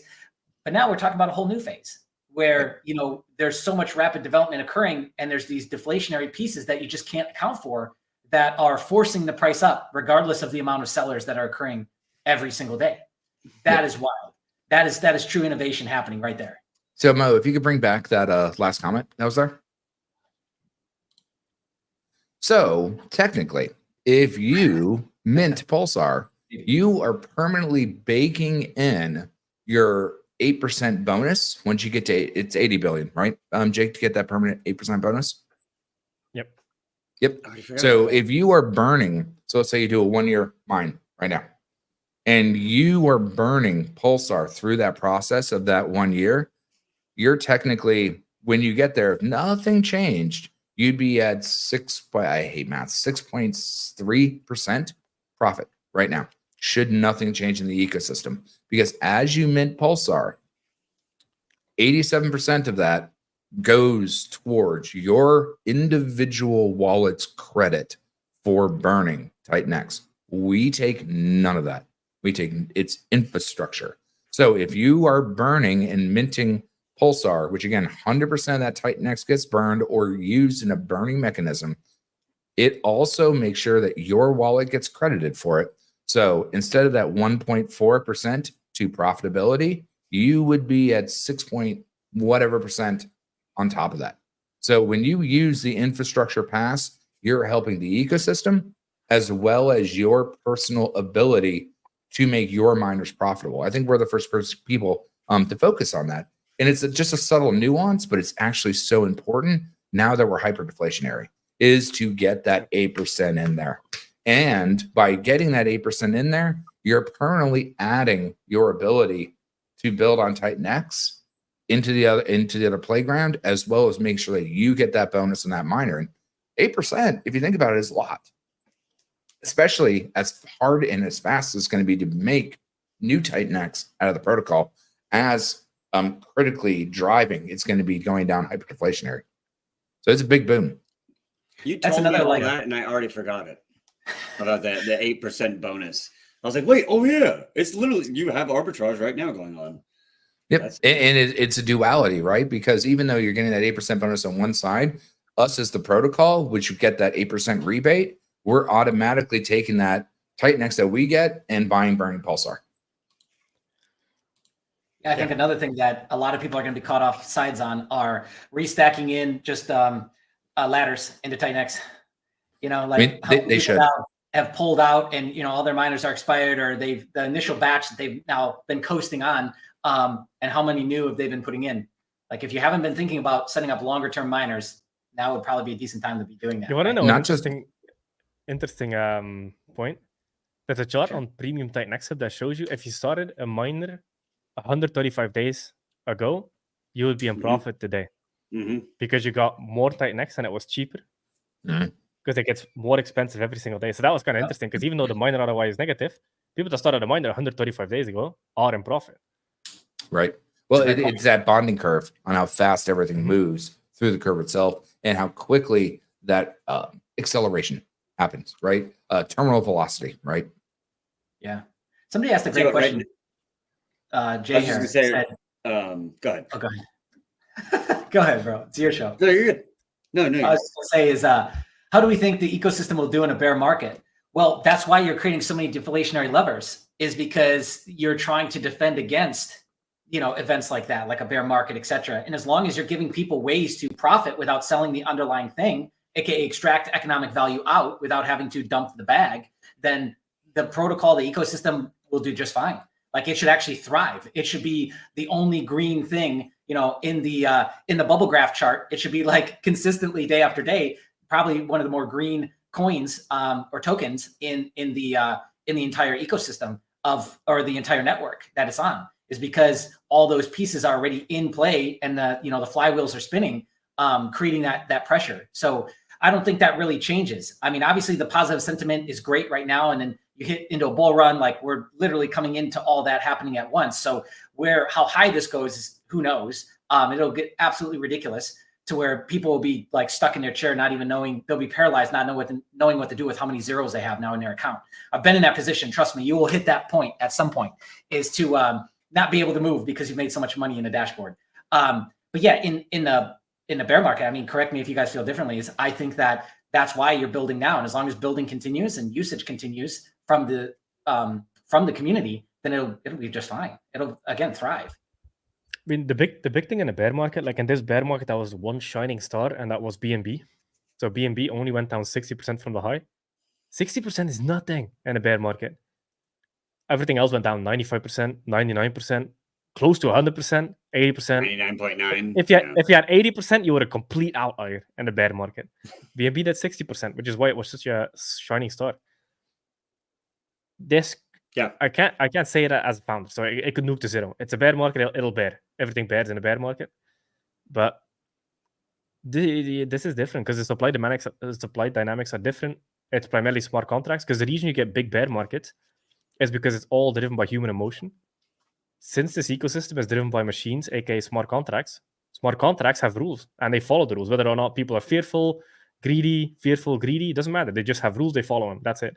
And that impacts the supply and what's out there and the deflationary aspects of it. And the arbitrage are going to keep existing even throughout a bear market because it's all priced in TitanX. So if TitanX, let's say, drops 50%, everything's still priced in TitanX, so the arbitrage, etc., still exists. It's kind of like a very interesting thing of having it as the core pricing in the ecosystem, where everything goes up and down with it. Mm-hmm. And yeah, it's interesting to think about. Yeah, and I think that it's like only a positive that all those things are getting built out now, and the pressures are being created. The levers are, the flywheels, levers, whatever you want to call them, are out there. Expressing themselves, executing on the code as they should. Good little smart contracts, because that will make it in a different position than everything else in the bear market, because it has these things bolted on. It has all these other protocols that are positively influencing it. And again, you will get to a point. I have no clue when, but you will get to a point to where those things just will have such a low effect on it in comparison to what the contracts are executing on. So all it requires actually is just usage. As long as there's usage through the bear market, it'll continue to do its job. And eventually it'll have no choice but to perform at a much higher rate than everyone else because of the amount of things that have been bolted onto it. Yep. That's what I think anyway. So as a founder's perspective, it's going to nuke to zero tomorrow. It'll all go to zero. Not financial advice or looking if this works. At the end of the day, it's still a big experiment. And so far, the experiment has been showing great results. Yeah, I'll bail you out. I'll tell you what, when thinking about the miners, you're talking about emotion, the last month has been a real reality check for me in terms of, I knew how I said I was going to play this, 7 months ago, 6 months ago, 5 months ago, 4 months ago. And then bam, things started going 2, 3x, 4x, 5x. And, now I realize, well, maybe I don't nearly have the fortitude that I thought I had when it comes to not shedding my TitanX to go play and all these other things. So right now I'm looking at these miners and 280-day miners, and we're just, 1.5% underneath profitability. And I go, you know what? You know what that is? That's a lockup period for me to not be able to touch my fucking TitanX. So I want to start TitanX miners, and I can't touch them for 280 days. That's right. There we go. So one thing out my emotion. Well, right, I listen while I'm on my smoky breaks. What was just being said is a really important thing about the bear market. Pulsar, because it uses a dynamic ETH protocol fee and it's an infrastructure pass in a TitanX bear market, Pulsar is its best friend because it's dynamically priced to Ethereum, and it automatically will push that ratio consistently up, creating those arbitrage opportunities to make more TitanX burned, regardless of what the price of TitanX is, because of the dynamic protocol fee based on the proof of Ethereum concept of what TitanX actually is. So as anything that could go down during a bear, Pulsar inherently, because of proof of Ethereum, because TitanX based on ETH, based on time, and its protocol fee will consistently allow you to have those arbitrage opportunities to push the TitanX price up, as well as nest more TitanX over onto the Pulsechain side. Yeah, this is by far like some of the most interesting experiments to me, because like the most fascinating thing to me is, how do you create a bull run forever? Like how do you actually make that happen? And that was one of the things that got me so excited about PGIF when we did that experiment, was just playing around with that to see like, okay, is that enough to defend it? No, clearly not. Like what's being built around TitanX, like it's definitely way more than has ever been expressed anywhere else at any point in time. So like, it's probably the only protocol out there that has the chance to consistently outperform because of everything that's been developed on top of it. There's nobody even close. You know what I mean? From deflationary protective measures. So yeah, I mean, where else would you rather be? Like that is the place to be, is this ecosystem for sure. So one thing that's interesting right now, if you're looking at Pulsar on TitanX right now is 7.9, but Pulsar on Ethereum is 8.4. It was just higher, and someone just pushed it back down. And again, we're working with Jake to get all the nips and tucks to get everything done the way he wants, so that way we can unleash the keys for the autopilot on the system. But you can see the arbitrage difference between both two tokens and what you want to do between the two. So at this point, you could bridge your Pulsar on Ethereum, which has that premium, over to Pulsechain, grab your TitanX, and then you'd have more TitanX on the other side based on the ratio. GIF is the one that would actually be better to explain this type of stuff. But I chose to stream on a weekend when a dad has to be with his family. I get it. I mean, dadding is important. You don't want to be in a situation where there's 8 attorneys on retainer to handle your divorces. That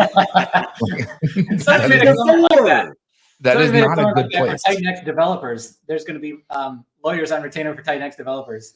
That got me. Don't speak that into being. Yeah, but once you're in a builder mentality, there's always something that you want to create and do.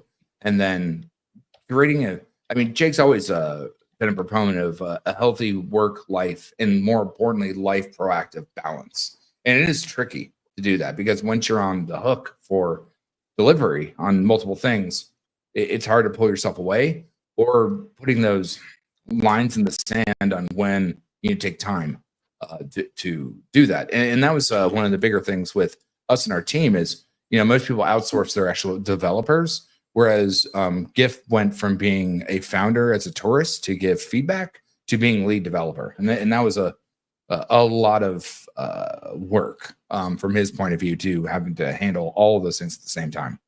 Plus, he also still has, his own family business and all the rest that he does. Big jump. Big jump. Not advisable. And Larry giving life balance advice is pretty ironic considering your life is not balanced at all. The opposite of Larry. If you want to see what not to do with your life balance, just look at Larry's life. Do that. But I always want to be on team win. I always want to bring positivity into team win and to set the example. It's back to Eric Thomas, when you want to succeed as much as you want to breathe, then you'll be successful. Or every problem has a reward in its completion. What you do with those rewards is up to you, Richard Bach. And keeping those mythos is so important to inspire other people to come along the journey. Because a lot of people it's not really even scared. They don't know where to start. And when they start, they don't know where to go. And there's just so much to get yourself leveled up to the point where you have all that tactical knowledge everywhere that you need to be able to execute efficiently, appropriately, and decisively. And that takes a lot of time, and even a lot of speculation on how much time it will take, which you don't know till you get there, and then going through the processes. Goo God's trying to make things happen in the chat. Goo God. He's making moves. He's making moves. I like it. That's right. I got my big bag of Alien X. We are not sleeping. This ecosystem is moving. Let's fucking go. So we're making deals in the chat. It is really fundamentally hard to keep track of everything right now, especially with me going on my game release, which we have November 11th, I think, is when we come out of early access into public beta. It's just a lot all at once. Do you think you guys are ready for that, by the way? Seems like you guys are pretty far off. For the game? Yeah. No, it's going to work great. Okay. I like that answer. That was very politically correct. So to his coworkers that might be tuning into the stream, you can leave now. Well, the thing is game dev is always game dev. It always comes with its problems, but that's why when you get 10 years in, there's a 2 degree of separation between anyone that's ever built any video game. My first art director is currently the art director for Bioshock 4. My last art director is the current art director for Diablo 4. And I work for a $100 million IP company, the largest VR game in the world. But, it takes a lot of sand and blood to get there. But that's the difference is, do you want to be a gladiator? If you really want to be a gladiator, you have to buck up and get in there. And you have to keep doing it, not just for yourself, but for everyone around you. Again, phalanx, shield, spear. That's why the build on TitanX community is the most important mechanic of the entire system. The previous mechanics that everything got sussed together and pulled together was fantastic. But it's actually the army that gets built around it is the most important part. I love that saying, shield the spear. It is. Spartans, man. Shield the spear, shield the spear. A phalanx is great. I'm using that. yoinking Take it, it. sir. Take it. Larryisms are free for all. Is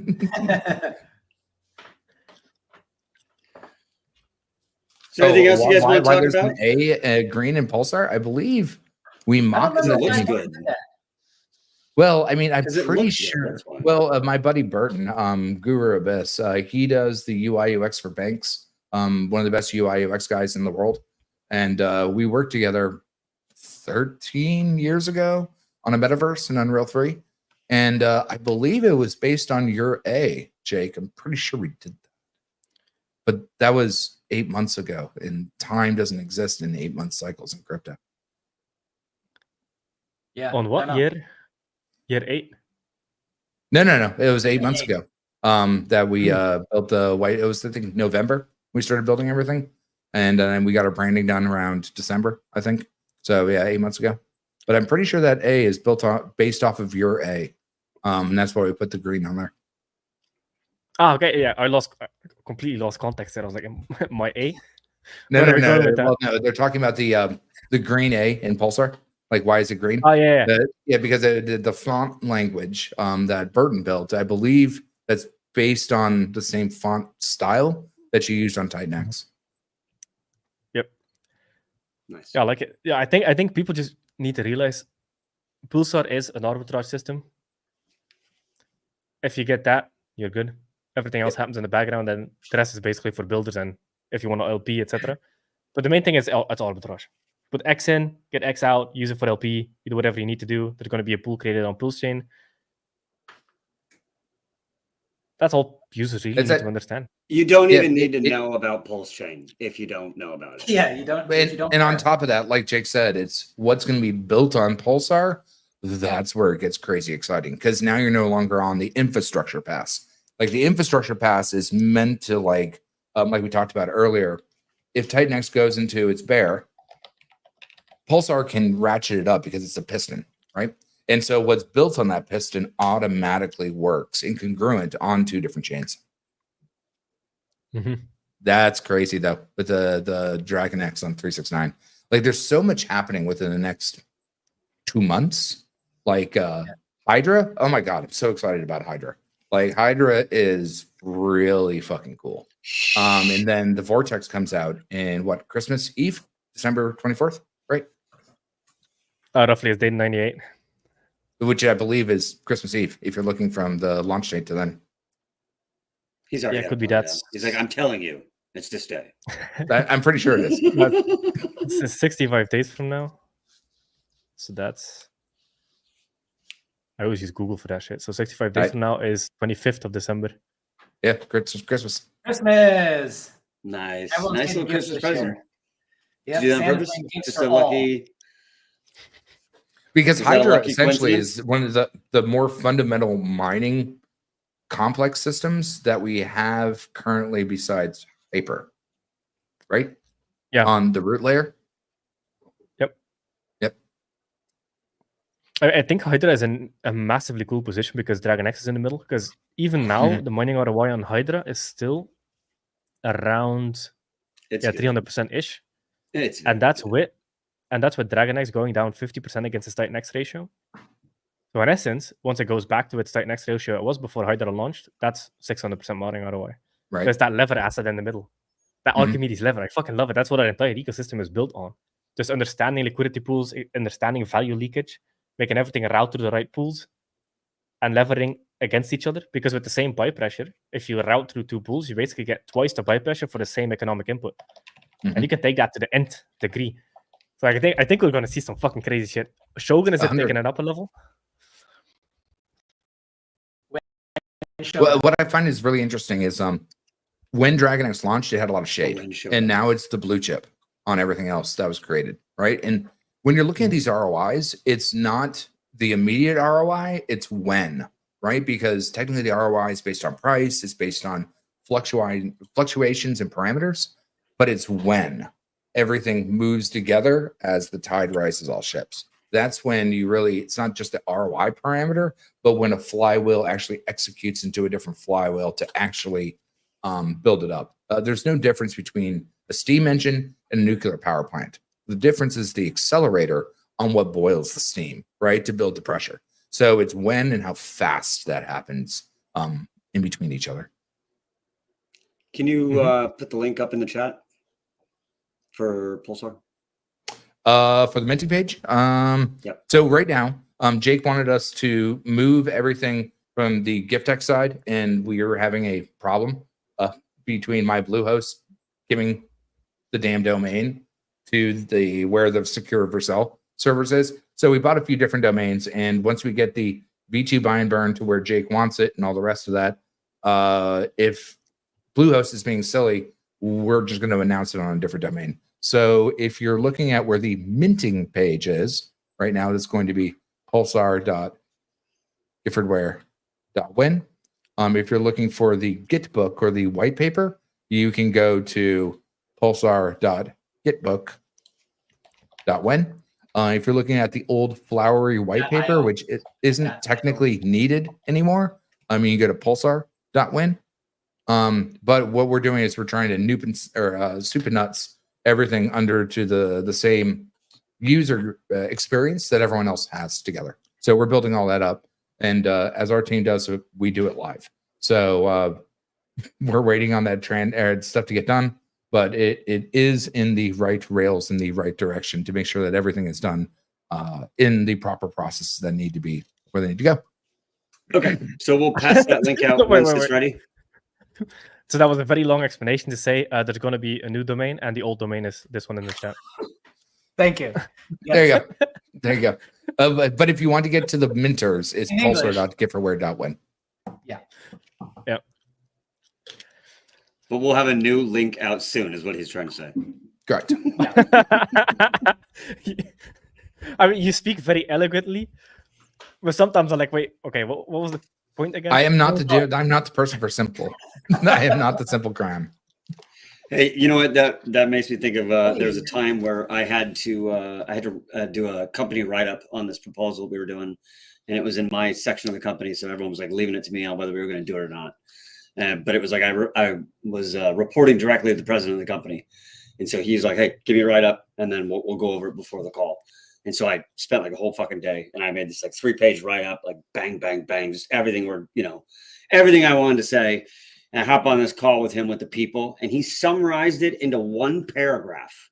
And I was like, maybe I was speaking a little long-winded there. All right. I just open my mouth and the words come out, right? You know what I mean? I don't preface anything. I just open my mouth and words come out. Hey, it's a skill. Because I'll be honest with you, I thought I had it like super concise. And I was like, well, that's why this guy's making 6 figures and I'm not. Because he just took 3 pages of information, read it in 30 seconds, and then spit it back out in one paragraph. I was like, God damn, that was good. Man, I was like, man, 3 pages? He just did one paragraph? Well, I mean, that's how GIF and I actually got together back in the icosahedron days. Is he's one of the few people that can translate Larry natively and actually explain it simply. So yeah, it works. Good Lord. Hey, shout out to the super chats. I don't want to ignore you guys. I appreciate you very much. Duke of Booze sent $2, $10 Canadian. Thank you, everyone. Appreciate you, man. Appreciate you very much. Big Ted the Megalodon sent $10. Looks like British, 10 British pounds, maybe. I think that's what that is. So thank you very much. I appreciate you, sir. Shout out to you guys. Shout out to everyone who's always supporting all the builders and all the protocols by all the tweets and the retweets and the comments and the likes. Keep smashing it, guys. I appreciate you all. We all do. You're why we're here. If everyone wasn't engaging, we wouldn't be here. So keep it up. You guys are killing it. Yep. I love that profile picture. She's looking at Mo. I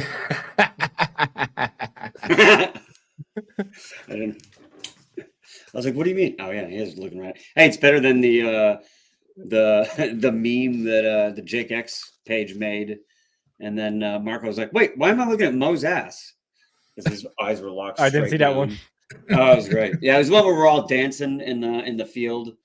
Like it's oh damn, no, I can't think of that damn movie. Like it's oh, I almost had it. I just lost it. Some dumb movie reference. Never mind. Doesn't matter. This is some video we're all dancing in a field looking stupid, and Marco's in the back just. Dude, Marco's the man.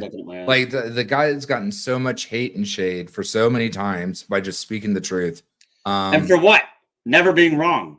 Like Marco and I are old friends, man. And yeah, in fact, he was one of the people I initially called before TitanX launched, because I went through the laundry list of old hexagons that I ran through the systems, and I'm like, dude, this has legs. I don't care what anyone says, this has legs. And they trusted me because they know that this is what I do. I compound systems in my head for a day job for the Rails. And he's always been the vocal mind of learning, doing, creating, and profiting while using a baseline of not being painted into a corner on old impressions on what people put onto you, right? Like, you can still be a hexagon and be a TitanXkin and be a Zenekin and be an ETH person and be a BTC person at the exact same time. You can even be XRP Army. That's fine. What matters is that you get involved and engage. Your involvement and engagement is more important than what's in your wallet, right? And you being part of that economic movement of positivity and passion is the most important view frustrum to build on, right? Economic of positivity. And I think that's something that we should coin and engage on, because that is the build on TitanX ethos, right? TitanX is proof of Ethereum, but build on TitanX is proof of positivity. And that is seriously the most important thing, I think, moving forward, to keep intertwined, especially as we build forward on multi-chain ecosystems. Yeah, we're calling ourselves Titans. Right. Yep. Yeah, someone wanted to What are call you us trying to say? Spartans in the beginning. I was like, we're not Spartans, we're Titans. Don't do that. I like Titans. Same. Yeah, so we're 1.35%. Closer. 1.35. Not bad. Now, if you had that 8% bonus, Mm-hmm. you would be at So 7.35%, something like that. Man, you just you gave out free alpha and then you just hammered it again. And Remember, here's the benefit. When you unmine your miner, that's when Jake's protocol checks is, did you burn TitanX? So you have literal 280 days to interact with the Pulsar protocol to kick up your ROI permanently in the both mine TitanX, create TitanX, and the build on TitanX ecosystem at the exact same time. So in 280 days, how many times you 100% burn TitanX with Pulsar, create that oasis or that well of TitanX on Ethereum for developers. At the end of that 280 days, the more you interact and create Pulsar, the more your bonus is going up while giving yourself the opportunity to arbitrage in between the 280 days. And again, this is why it's an infrastructure pass. So fundamentally different than what most people do when they're, doing their ROIs or their yield with staking and like all the rest of that type of stuff, even looking at like what Hex does. This is an infrastructure layer meant to help everyone in the TitanX community. And as we build on Pulsar, we want to build on more fundamentals that help the entire TitanX community. I'm gonna laugh every time that frog keeps coming back up. Well, Jay got up at 4 a.m. to do these streams. So, oh shit! Shout out to him. He's doing way better than I do at that time. Yeah. Wow. Yeah, he's on the other end of the world. I love how TitanX is so every damn time zone across the whole world. I mean, it's literally international. Dealing with the whole cross channel of figuring out where every time zone is, it's an exhausting thing. But once you get used to it, it's not horrible, but it is still tricky. Hey, shout out, man. I didn't realize what time it was. You're getting up. I appreciate you very much. Yeah, dude, I'm actually kind of cooked. Some days I do well, right? Like I'm immediately activated and I'm in flow. Today, I'm sorry, guys. It was just not one of those. No, you're doing fine. No, I'm impressed as fuck, to be honest with you, dude. I got up at would like look a little bit like Bad Sports on the 5 stream day where you got. Oh, God. Bad Sports is one of my dearest friends. I love that guy to death. So, Jake, man's now with all your loving. streams you're doing, are you permanently US time, or are you going to eventually move back to UK time? Everyone's trying to get him. It depends. Jake, My what sleep time zone schedule are is you? all over the fucking. I mean, the thing is, I'm in 3 different time zones because I live in 3 Sure. different places. So you never know. So Sure. my sleep schedule is so fucked. Oh my god, I'm like a vampire basically at this point. Like my sleep schedule has just flipped because everybody wants to stream super late or super early. So we need to wake up early or go to bed late. So I'm like, what if I just the time I usually Never sleep. I'm just awake. No, I know. Yeah, basically. No, so that's the one thing in game dev, right? Everyone goes to bed eventually, and then all their files get unlocked. So that way I can lock them up, and then I can actually do work. So that's why, like, after 10 o'clock at night, I can actually do some real work in between like 10 a.m. and 5 a.m. or 10 p.m. and 5 a.m. That's when I can actually do some damage. That's me early in the day. If I can get up about an hour before everybody else is ready, I can knock out some solid work. Mm-hmm. The hardest part of all that is just the beginning of it, right? Because then you kind of get used to it and you're kind of in this weird state to where like it sucks, but you're used to it. The hardest part is like starting it. Man, it's horrible. Because the body rebound on that, man, depending on your age is like. That's a big thing. The age gets up to you. It is. It's catching As up. he just disappears instantly. I'll be right back. That's I'm always in the ethos. The Matrix and the Morpheus always knows to take the red pill. That's exciting though. I'd like to see what Morpheus is going to do. Oh yeah, that too. Oh, they have some cool ideas. It's not just a token. stoked for Morpheus is I believe they're launching very soon here. I think I heard any day now we could be launching. Yeah. What do you think about Morpheus? You son of a bitch! Don't tease us like that. It's gonna be a simple minting token, so it might be deceiving. But then the goal is to build on it. That's when it gets interesting. So similar model to all the other core tokens.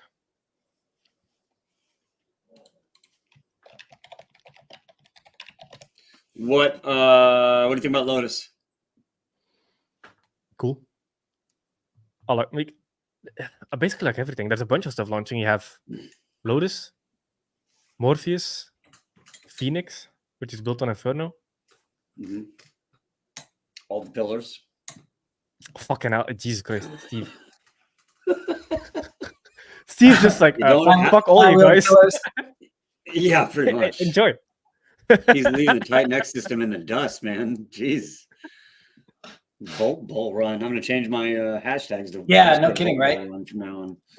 Good Lord. So yeah, that'll be interesting to see how the 8%. I think it's what 8% plays into it with every protocol stacked on top of Vault that he's doing.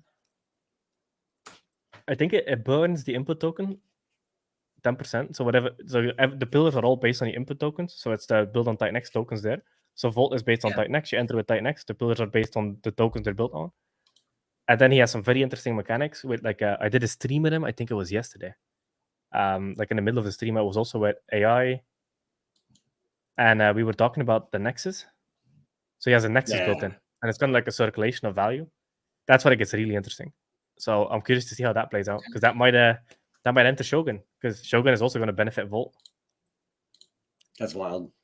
How funny is that now? You've created this culture of builders where now someone's done something where you're like, oh, I want that. That's a great idea. I'm going to use that. Yeah. Man, I'm learning from builders all the time because everybody's like, I'm not sure if this works, but fuck it, let's try it. And then it works wonders. Like Volt, Steve was like, yeah, it's a cool idea. You know, Steve. He's like, man, I thought of something. We'll see if it works. Yeah, it's an experiment. I can hear his voice now. And that's one of the biggest things. I think it's like TitanX, DragonX, and then Volt currently. Okay. You don't have enough Volt. You don't have enough TitanX. You don't have enough DragonX. I'm telling you guys, don't have enough Inferno. Just saying. But I'm curious about like Lotus with the sort of accelerated, aggressive deflation. I'm really so the way to kind of look at Lotus, Lotus is not going to be a compounding protocol. It's going to be you get your miners at the start, and then all the tokens exist. So it's essentially bringing itself into existence through mining. But I don't think the design is to ever get mining ROI back. So it's just you mine, supply caps, and then it does its thing. Because if you hyper deflate it too quickly, there's no compounding that happens. So it's going to be interesting to see how Lotus works. The art is beautiful. That is. Yeah, I like Dap is beautiful. What do you think about Alien X? Have you gotten into that one yet? There's so much. I feel like, all of us are missing one where you're like, I haven't read the white paper yet. I'm sorry. Well, I don't have anything better to do. I have no life basically at this point. So I know everything. And you're not sleeping. This video. Yeah, exactly. Hey, the nicotine keeps me alive at this point. I'm just like straight to the vein. Did you see Weapon Head's idea? He had a mining protocol idea for, like, instead of mining per day or per week, like a minute interval, like an 8-minute interval, like every 8 minutes or every 28 minutes or something like that. And so like it's deflating like he had some hyper idea. I was like, I want to look at that a little bit more. That looked kind of wild. Maybe that could be a real. You also need to have time because people have lives. So like a 24-hour window is enough for the people to, like, after their job they're gonna do the crypto thing, or in the morning they do the crypto thing. Because most people are not full time, so you need. No, they don't. That's a lie. None of us have lives. This is it. Yeah, but Alien X, the main thing there is the buy and burn. So I'm not sure if that has been communicated. They drag it out longer, right? For like correct. Long-term protocol, yeah. But they need to communicate clearer on. So you have different pages on Alien X because it's differently designed than Inferno. So you have burn core. So the core buys the Inferno, stores it to buy and burn later, and then you have the buy and burn, but there's no button on the buy and burn. So they're probably going to enable it later on. But yeah, I have $100 and everything just so I keep an eye on it. Because then when I check my portfolio, I see the coin. Oh, like, what's happening here? So like one of the things I do in the morning is I go to TitanX Hub and I run through all the dApps and look at all the stats, and that's how I stay up to date on the ecosystem. It takes me like 30 minutes to get up to date on everything, and then I can see plays before everybody else because I'm a goddamn user and I want the best plays. So I'm paying very close attention. I mean, what's interesting though? Go ahead. I was just gonna say, putting $100 into everything is at this point. I mean, I remember way back when where I was like, no, I'm not giving my TitanX up for any fucking protocols. I'll do Dragon X. That's it. I'm done. No one's getting my fucking TitanX. And then just about every single thing has done awesome. And you're like, well, looks like I'm gonna give this protocol 100 million TitanX. I'm gonna give this protocol 100 million TitanX. I'm gonna give this protocol. That's what's happening now. I'm like, I want to start these miners because I need to lock myself back up. I need to stop spending the shit.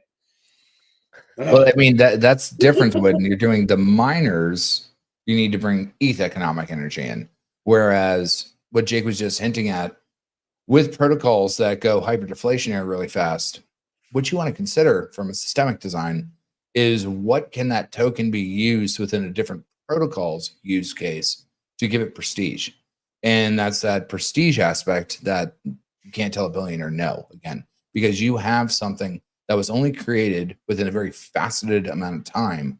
And because of that, you have that economic use case that was only created within a particular view frustum or a field of view.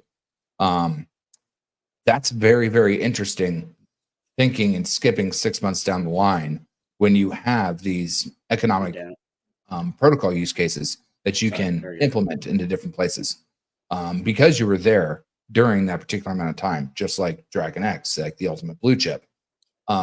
If you weren't there then, you didn't create the circulating supply. And so everything that's used off of that is based on its parameters that cycle down like the lake.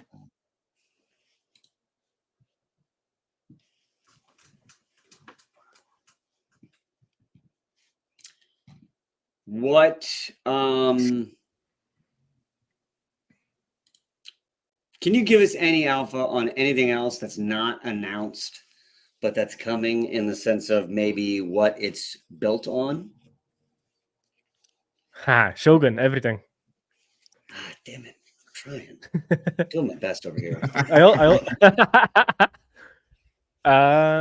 Yeah, I know some things.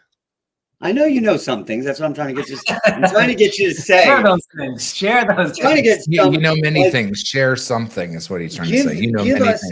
Share something. Can you give us a protocol that we don't know about yet and let us know what it will be on? So what's a protocol that's getting something launched on in the future that nobody even knows about? Can you give me that? Come on. Morpheus? I know. Okay. On Morpheus, but okay. Something's going to be built on Morpheus. Mm-hmm. Okay. That's some fucking alpha. I'm dropping F-bombs already. That's how much alpha I think. Yeah, I can't say it because I don't know. I know. I don't know. That's fine. I've been calling Rags my tiny ginger for 3 years. He's such a great guy. Like how Rags made his impression to me is when he dressed up like Santa Claus and gave away $4 or $5 grand to a low-income family that needed some help during Christmas. And when you give that just shit. Yep. When you give back to people, you have my fucking heart. Like that is what we should be doing. Again, back to that shield spear mentality. It's so important. And it creates a timeless energy that allows us to grow congruently over the whole. Yeah, Volt is great. Go ahead, Jake. Nope, that's it. I was just saying thanks for the super chat. Oh, but Volt, again, when I tip of the hat to McKinsey, because I was just so busy with everything going on in life, I didn't get a chance to look at everything. But when I saw the mnemonic press of what Volt is doing, it's vastly interesting. And technically, its buy and burn is still saying at what, 5 million upwards? Like even now, when it's chunking through everything, like it's not going down in concurrent to what everything else is going on. Why? Because the TitanX price is being pulled up based on everything else. And that's what's important. And if you look at it, and what's interesting about Volt is started with what, 1 billion tokens. Us in Gift Tech, we understand what 1 billion tokens does and what it can do based on buy pressure, burn pressure, and all the rest of that. And it's at what, 26% burnt already? And it still hasn't really dipped from its well of its mnemonic pressing, bang, burn, burn, burn. I guess Alien X is going to have something built on. God, I keep losing you, Jake. Sorry. Every time where's this fucking setting? There we go.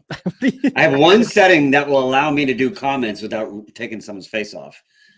So I had to find that. Sorry. You know, here's the one thing that when people are asking about burning stakes, like what was the max length stake in TitanX? It's been so long, I haven't even thought about that. Was it 5 years, 10 years? 10 years, 3,500. Yeah, 3,500. So like that stake is your locked up payday in the future. It's your 401k. The last thing I would ever be doing personally as a systemic designer would be touching those stakes. In fact, you may want to lock up some stakes, even if you're not getting paid out of the stake, just to keep your hands off the asset, just so you get that immortal payday. We learned on what ladders and how ladders work through Hex and why they're important. Now, some people can complain, be like, oh, my stuff was staked out at the all-time high. Yeah, but guess what? That stuff is no touchy-touchy for XYZ amount of years. That may be very advantageous in the future just to lock it up so you don't accidentally do something that you regret in the future. Yeah, especially if your time horizon is long-term. You're basically stopping yourself from doing something stupid. Yeah, you're logging in and then dashboard money looks so big that you are compelled to sell when, again, if this is going to be a vehicle that serves a long-term purpose, then you really wouldn't want to be touching that, right? But you might get in your own way in that sense. So doing things like that is like in your best interest. But but I guess kind of teasing yourself now is good healthy things to do, right? And I think those are good ethos to have. Is locking that out of your purview so that you can't touch it, and you just reap the long-term benefit of it. because most people are really hard at doing that. You know, the instant gratification stuff is kind of at its all-time high right now. You know, attention spans are at their all-time lowest, and you know, instant gratification is at its all-time highest. So the bell curve is now going to tip back because it kind of has to. I don't think it can get much worse than it is now. So as that bell curve shifts, you're already kind of ahead of the game on that front if you start to do that stuff now. Well, if you think about, let's just go back to the original days, like Bitcoin is proof of power, ETH is proof of programming, T-share is proof of time, Zen is proof of fair launch, TitanX is proof of ETH. If you wouldn't have been paying attention to all of those ecosystems, you wouldn't have had the both wherewithal to understand it and to execute. For example, when I was working on my film, is when Bitcoin got released, and you know, RH had his gaming laptop. I had a fucking render farm to build a film in Unreal 3, but I was too busy to put that time into learning really what Bitcoin was doing, even though I understood fundamentally, like, this is cool, like the pizza thing, cool. I'm too busy. Now, if I would have had the time in the market or time in my head to understand where that was going to go, then I would have understood Ethereum, proof of programming, and gotten in at that ICO at 30 cents. So locking up your TitanX now to stake it just to protect yourself gives you that fundamental security, just like locking up Ethereum at 30 cents to, you know, 6 years later, that would be $2,000.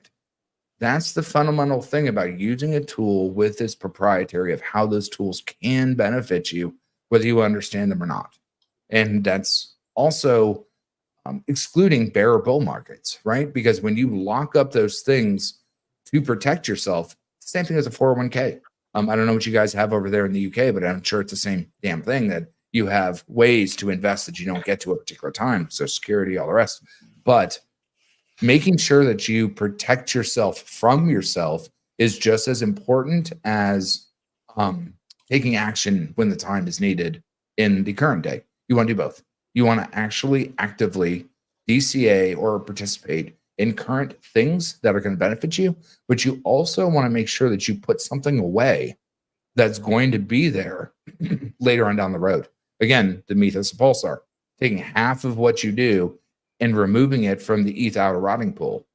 But it's a well or an oasis for people to build, or for it to be available later on down the road when there's nothing on the Ethereum side. Yeah, I think that this is like a lesson that the crypto community has like failed to really recognize over and over again. How many original Bitcoin holders still have their Bitcoin? I know a lot of guys kind of pretend like they do, like, and they'll use phrases and statements like "I bought at." That doesn't mean you still have all that, but it makes the impression That's a good point. Have, you know, billions of dollars worth of Bitcoin. Probably you don't, bro. I know a ton of people who got in on the ETH ICO. None of them have any ETH from that original carryover. None of them. And like, that is such a huge lesson that like at some point we got to get it here. You know, like when you know that you've got a winner, you really need to just chill, because what it looks like in 2 years, 5 years down the road is like you're going to be kicking yourself. And ETH is a perfect example of that. Bitcoin is a perfect example of that. You know, a ton of protocols are good examples of that. Of, you know, people, once again, like Uniswap is another great example. How many people sold that free $2,500 or whatever it was that they got from Uniswap airdrop when that first all went down? Even I sold that. You know, like, so yeah, all you have to really do is go through that a few times and look at what everyone else in the market is doing to know that that's not the way to do it. That's yeah, not 100%. Oh, yeah. And that's when you're looking at the addendum of ROI versus longevity in the market to protect yourself from yourself, because that is really the difference. Is people think of ROI in the immediate return on investment.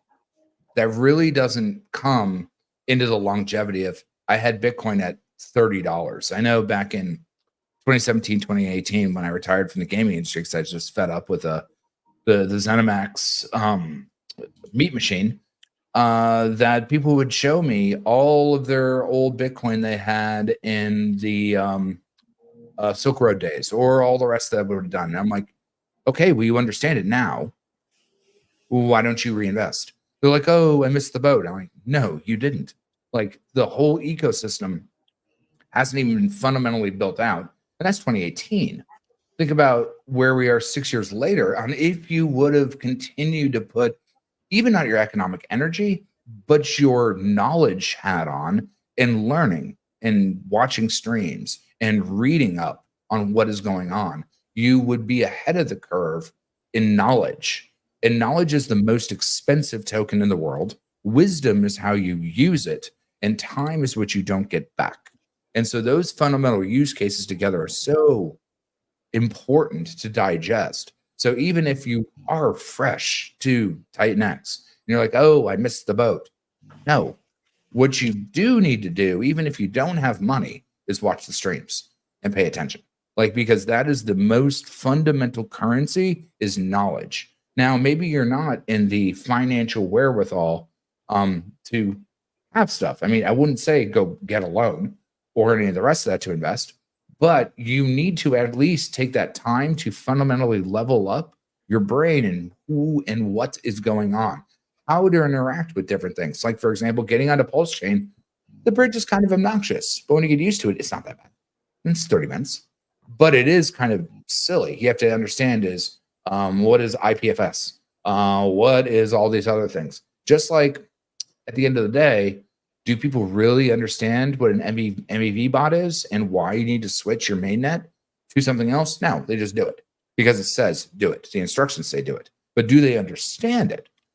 Well, you can understand it without actually participating. And I think that gives you a fundamental mental currency that you may not have, or you should be leveling up in, because it costs $0. It just costs time. And yes, there's a lot of things to be paying attention to, especially in the build on TitanX ecosystem.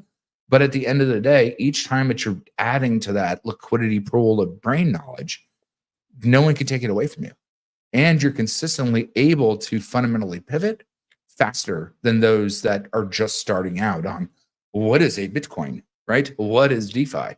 What is the difference between a SEX and a DEX, right? You know what I mean? And it's just like, again, the first Bitcoin, EverQuest gold mining. The first NFT was a read-write attachment in an email. The first DEX was the Azeroth Gold House. Technically, the first blockchain was ham radio, the way that you ran high-range frequencies that everyone's cocking together across the world. That was the first blockchain. Now, how far have we evolved from ham radio to payphones and pagers to cell phones that have all of my internet in my hand? It moves that quickly. But to not pay attention to it, you're doing yourself a disservice. And that's the most important thing that everyone should always be looking at is, what am I doing to level up both my level character? Like when I was talking at the first Hex convention, I said, treat your wallet like a character in a video game, that you're constantly leveling up. And to do that, that means you're constantly having to go out and get XP. And how are you going to get XP? Talk to people, learn from people. Find out who or what room you can be the dumb person in and level yourself up, and then find a smarter room to go into. All of us do that want to grow all the time. And that's why you always need to be talking to people and finding smart rooms to be a fly on the wall in, to learn in, and to grow in.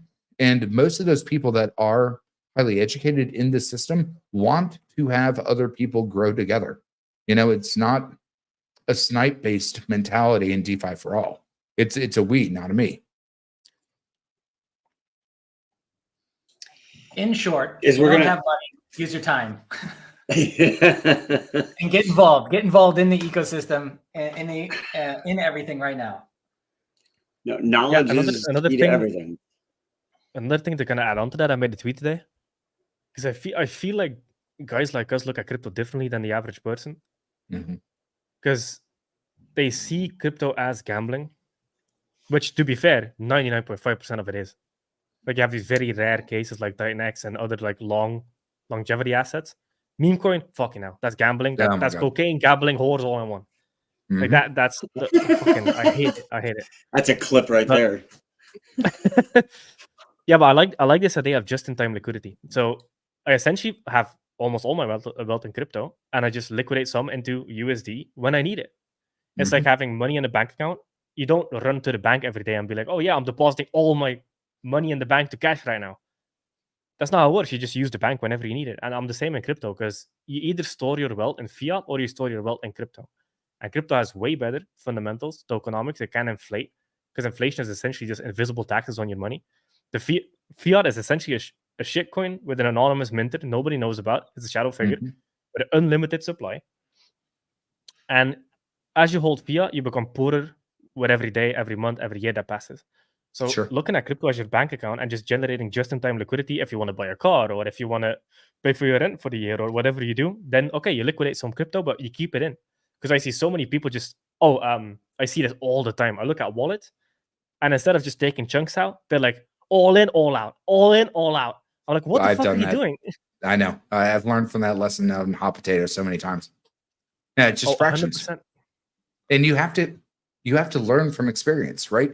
A good cook probably always started with burning his hand on a pan, right? It didn't mean he got scared of the pan after that. But if you don't burn your hand on a pan, you don't accidentally know what it means to grow through those bellies of the beast, right? If you look at Hero of a Thousand Faces with the hero's journey, it takes 3 different fails for the hero to actually fundamentally then grow to be his final form, right? To be a Super Saiyan, to be Dragon Ball Z-ish for you, Jake. Like, you don't get to be a Super Saiyan till you failed a shit ton of times, right? That hero's journey is super, super important. And you can fail without putting a dime in by not paying attention. The one time that you will always fail is when you don't keep picking yourself back up and building. And building yourself up is the most important part. Yeah, and the idea of just-in-time liquidity is essentially just take out what you need. That might be 1%, 2%, 3%, 5%, but just stay in. When entering a bull market, this is not the time that you want to go all in and out. Well, not just a bull market on TitanX, a bull market on the chains. That's where it gets fascinating. Because the ETH bull market and the Pulsechain bull market, sheesh, like that's where it's going to be really, really, really absolutely fascinating. Yeah, exactly. So like entering a bull market, you definitely did not want to go all out on anything. You get your position. Bull market on aisle 3, bull market on aisle 3. Yeah, you build your positions and then you just liquidate whatever you need. That's how I've always been doing it essentially. And then even in a bear market, I'm in stablecoins, NLPs generating yield, using that. And then when I think it's a bottom, fuck it, I'm all in again. And I'm just there for years. Right. Yep. There's no better way to go. Like, what are you gonna buy in the real stocks, real estate? Like, that shit is also boring and so weak compared to crypto. Well, what's also interesting, and I know most of it's got to hop out of here for a second, but we quantify a stable coin as stable concurrent to fiat, which is not stable. It's inflated as fuck. And there is something I'll talk to you about one of these days when we get to spitball and mastermind some stuff. A stable unit of measure is not against a stable coin. It's actually against a stable unit of itself. It's just it's too complex, unfortunately, for people to understand things. They just think in dollars. So dollars is the easiest way to guess and keep it simple. But that's not stable to technically what it is that we need to build. So there's other things that we can explore, simulate, and build coming on down the road. That's going to be absolutely fascinating. I think the craziest chart to see the deflation of the US dollar, a lot of the Bitcoin price performance comes because the US dollar losing its purchasing power. So when you invert the Bitcoin chart, essentially you see US dollar versus Bitcoin, which just is down only. And you see it more accurately in the S&P 500 because when you track S&P 500 over inflation, you barely make any gains. You barely come out alive. It's this much. It's nothing. You might as well. Everything's fucking corrupt. Crypto is a savior, man. Like, seriously, that's how simple it is. You don't even need to understand how corruption works, etc. Crypto is fair. Crypto is honest. It's transparent. You can see everything on chain. There's also a big difference on why you need to be on chain, because on chain is truth. Centralized exchange is shadow figures. On chain is truth. Yeah, I love crypto, man. Like, fucking hell. When I first learned about it in 2017, it just hit me right in the soul. I'm like, fuck yeah, this is it. Yeah, I'm the same way. I saw it.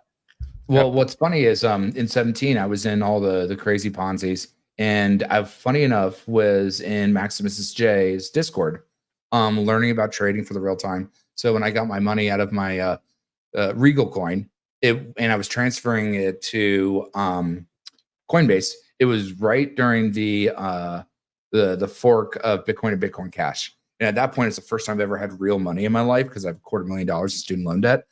and I'm transferring 70 grand and it's getting hung up because it's like right when they shut everything down for the Bitcoin and Bitcoin cash fork. And I'm just like, what in the world is going on right now? I don't understand it. I'm shitting myself. And I'm like, first time I've ever had money in my life.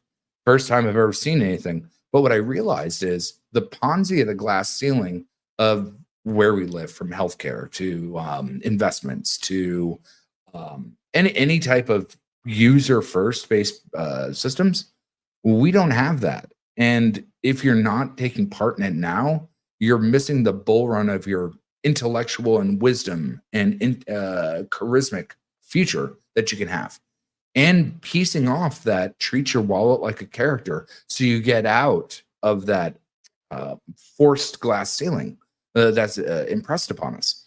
And it's so fundamental for the next 5 years. And the reason I can say that is look what's happened with AI. AI is going to rubber band so much more that you have to have proof of human on the other side. And that's where we're going to see crypto counterbalance, right? With NFTs, proof of authenticity.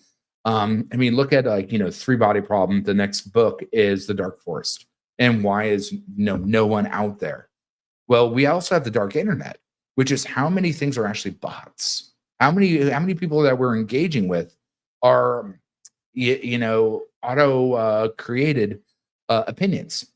And so we're going to see this very, very, very soon, the difference. That's why they can't hold crypto back, because AI, the genie's been let out of the bottle.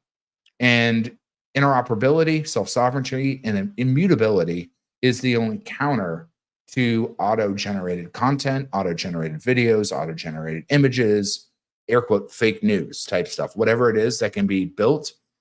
Like, for example, for me to Photoshop something, I can make something that's pixel for pixel perfect that could insinuate anything. But now people can just type it into a prompt and they don't have to have that skill set to get 85% of the way there. Soon, people will need that proof of protection of what self-sovereignty and proof of being human will give you on crypto. And like, to go back to 2017, 2018, I realized that if you weren't partaking in this market model, and so many times they've been looked at him like, ow, I missed the boat. I missed the boat. And then 17, 18, I'm like, this is the way. And if you're not paying attention now, you're a fool, right? You will be permanently tethered to a pager or a payphone. Like you can't go forward. Like landlines are never coming back, but communication is just going more forward. Yep. I think we're about to round off the stream. What's that? Both gone. I think we're about to round off the stream. I'm gonna go eat something. Oh, definitely. I know Mo's about to tag on out. Dude, Jake, it was great to break bread with you. I know, like I said, for those that don't know, Jake and I have been talking long before TitanX. We've always had an open chit chat stuff. Both of us get busy in our day lives, but we're working on things to make everything super nuts. What Jake wants for everything else, and then the build on Pulsar is going to be fucking ridiculous. We're looking to get a TitanX based on Pulsar. We're looking to do something like Volt based on Pulsar. But we're taking things component by component, step by step, working with Jake behind the scenes. That's why we're not really worried about the drama or what people don't understand so much. So yeah, Mo, again, thanks for bringing the comms up to get everyone to understand what's been going on behind the scenes. We've got a lot of really interesting ideas to build with everyone and to bring this, multi-threaded, that when both ETH and Pulsechain run, Jesus Christ, it's going to be a fantastic simulation. 100%. Get it. Guys, thank y'all for being on. I appreciate you, Jake. Thank you, always. Every time you come on and subject yourself to getting interrupted by me, sir, I appreciate it. Hey, if there's one person I want to be interrupted by, it's you. There you go. I appreciate or Bad Sports. Both of you guys together are like my best friends of streaming. All right.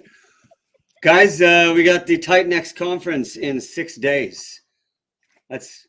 We're almost at the 1 year anniversary. How wild is that? I can't believe it.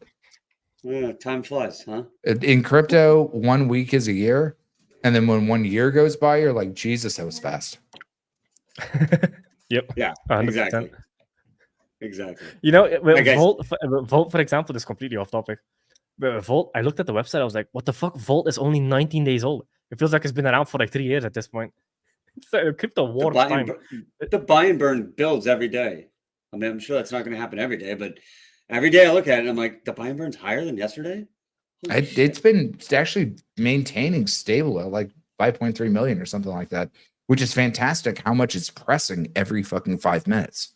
Like I saw this thing and my systemic brain immediately looked at it. I'm like, Jesus goddamn Christ. And fantastic simulation, right? Compared to the 30-minute buy and burns or all the rest of that. So as long as the fuel or the coal keeps getting funneled into the hopper, we can see the pressure being built more and more, just like a proper steam engine.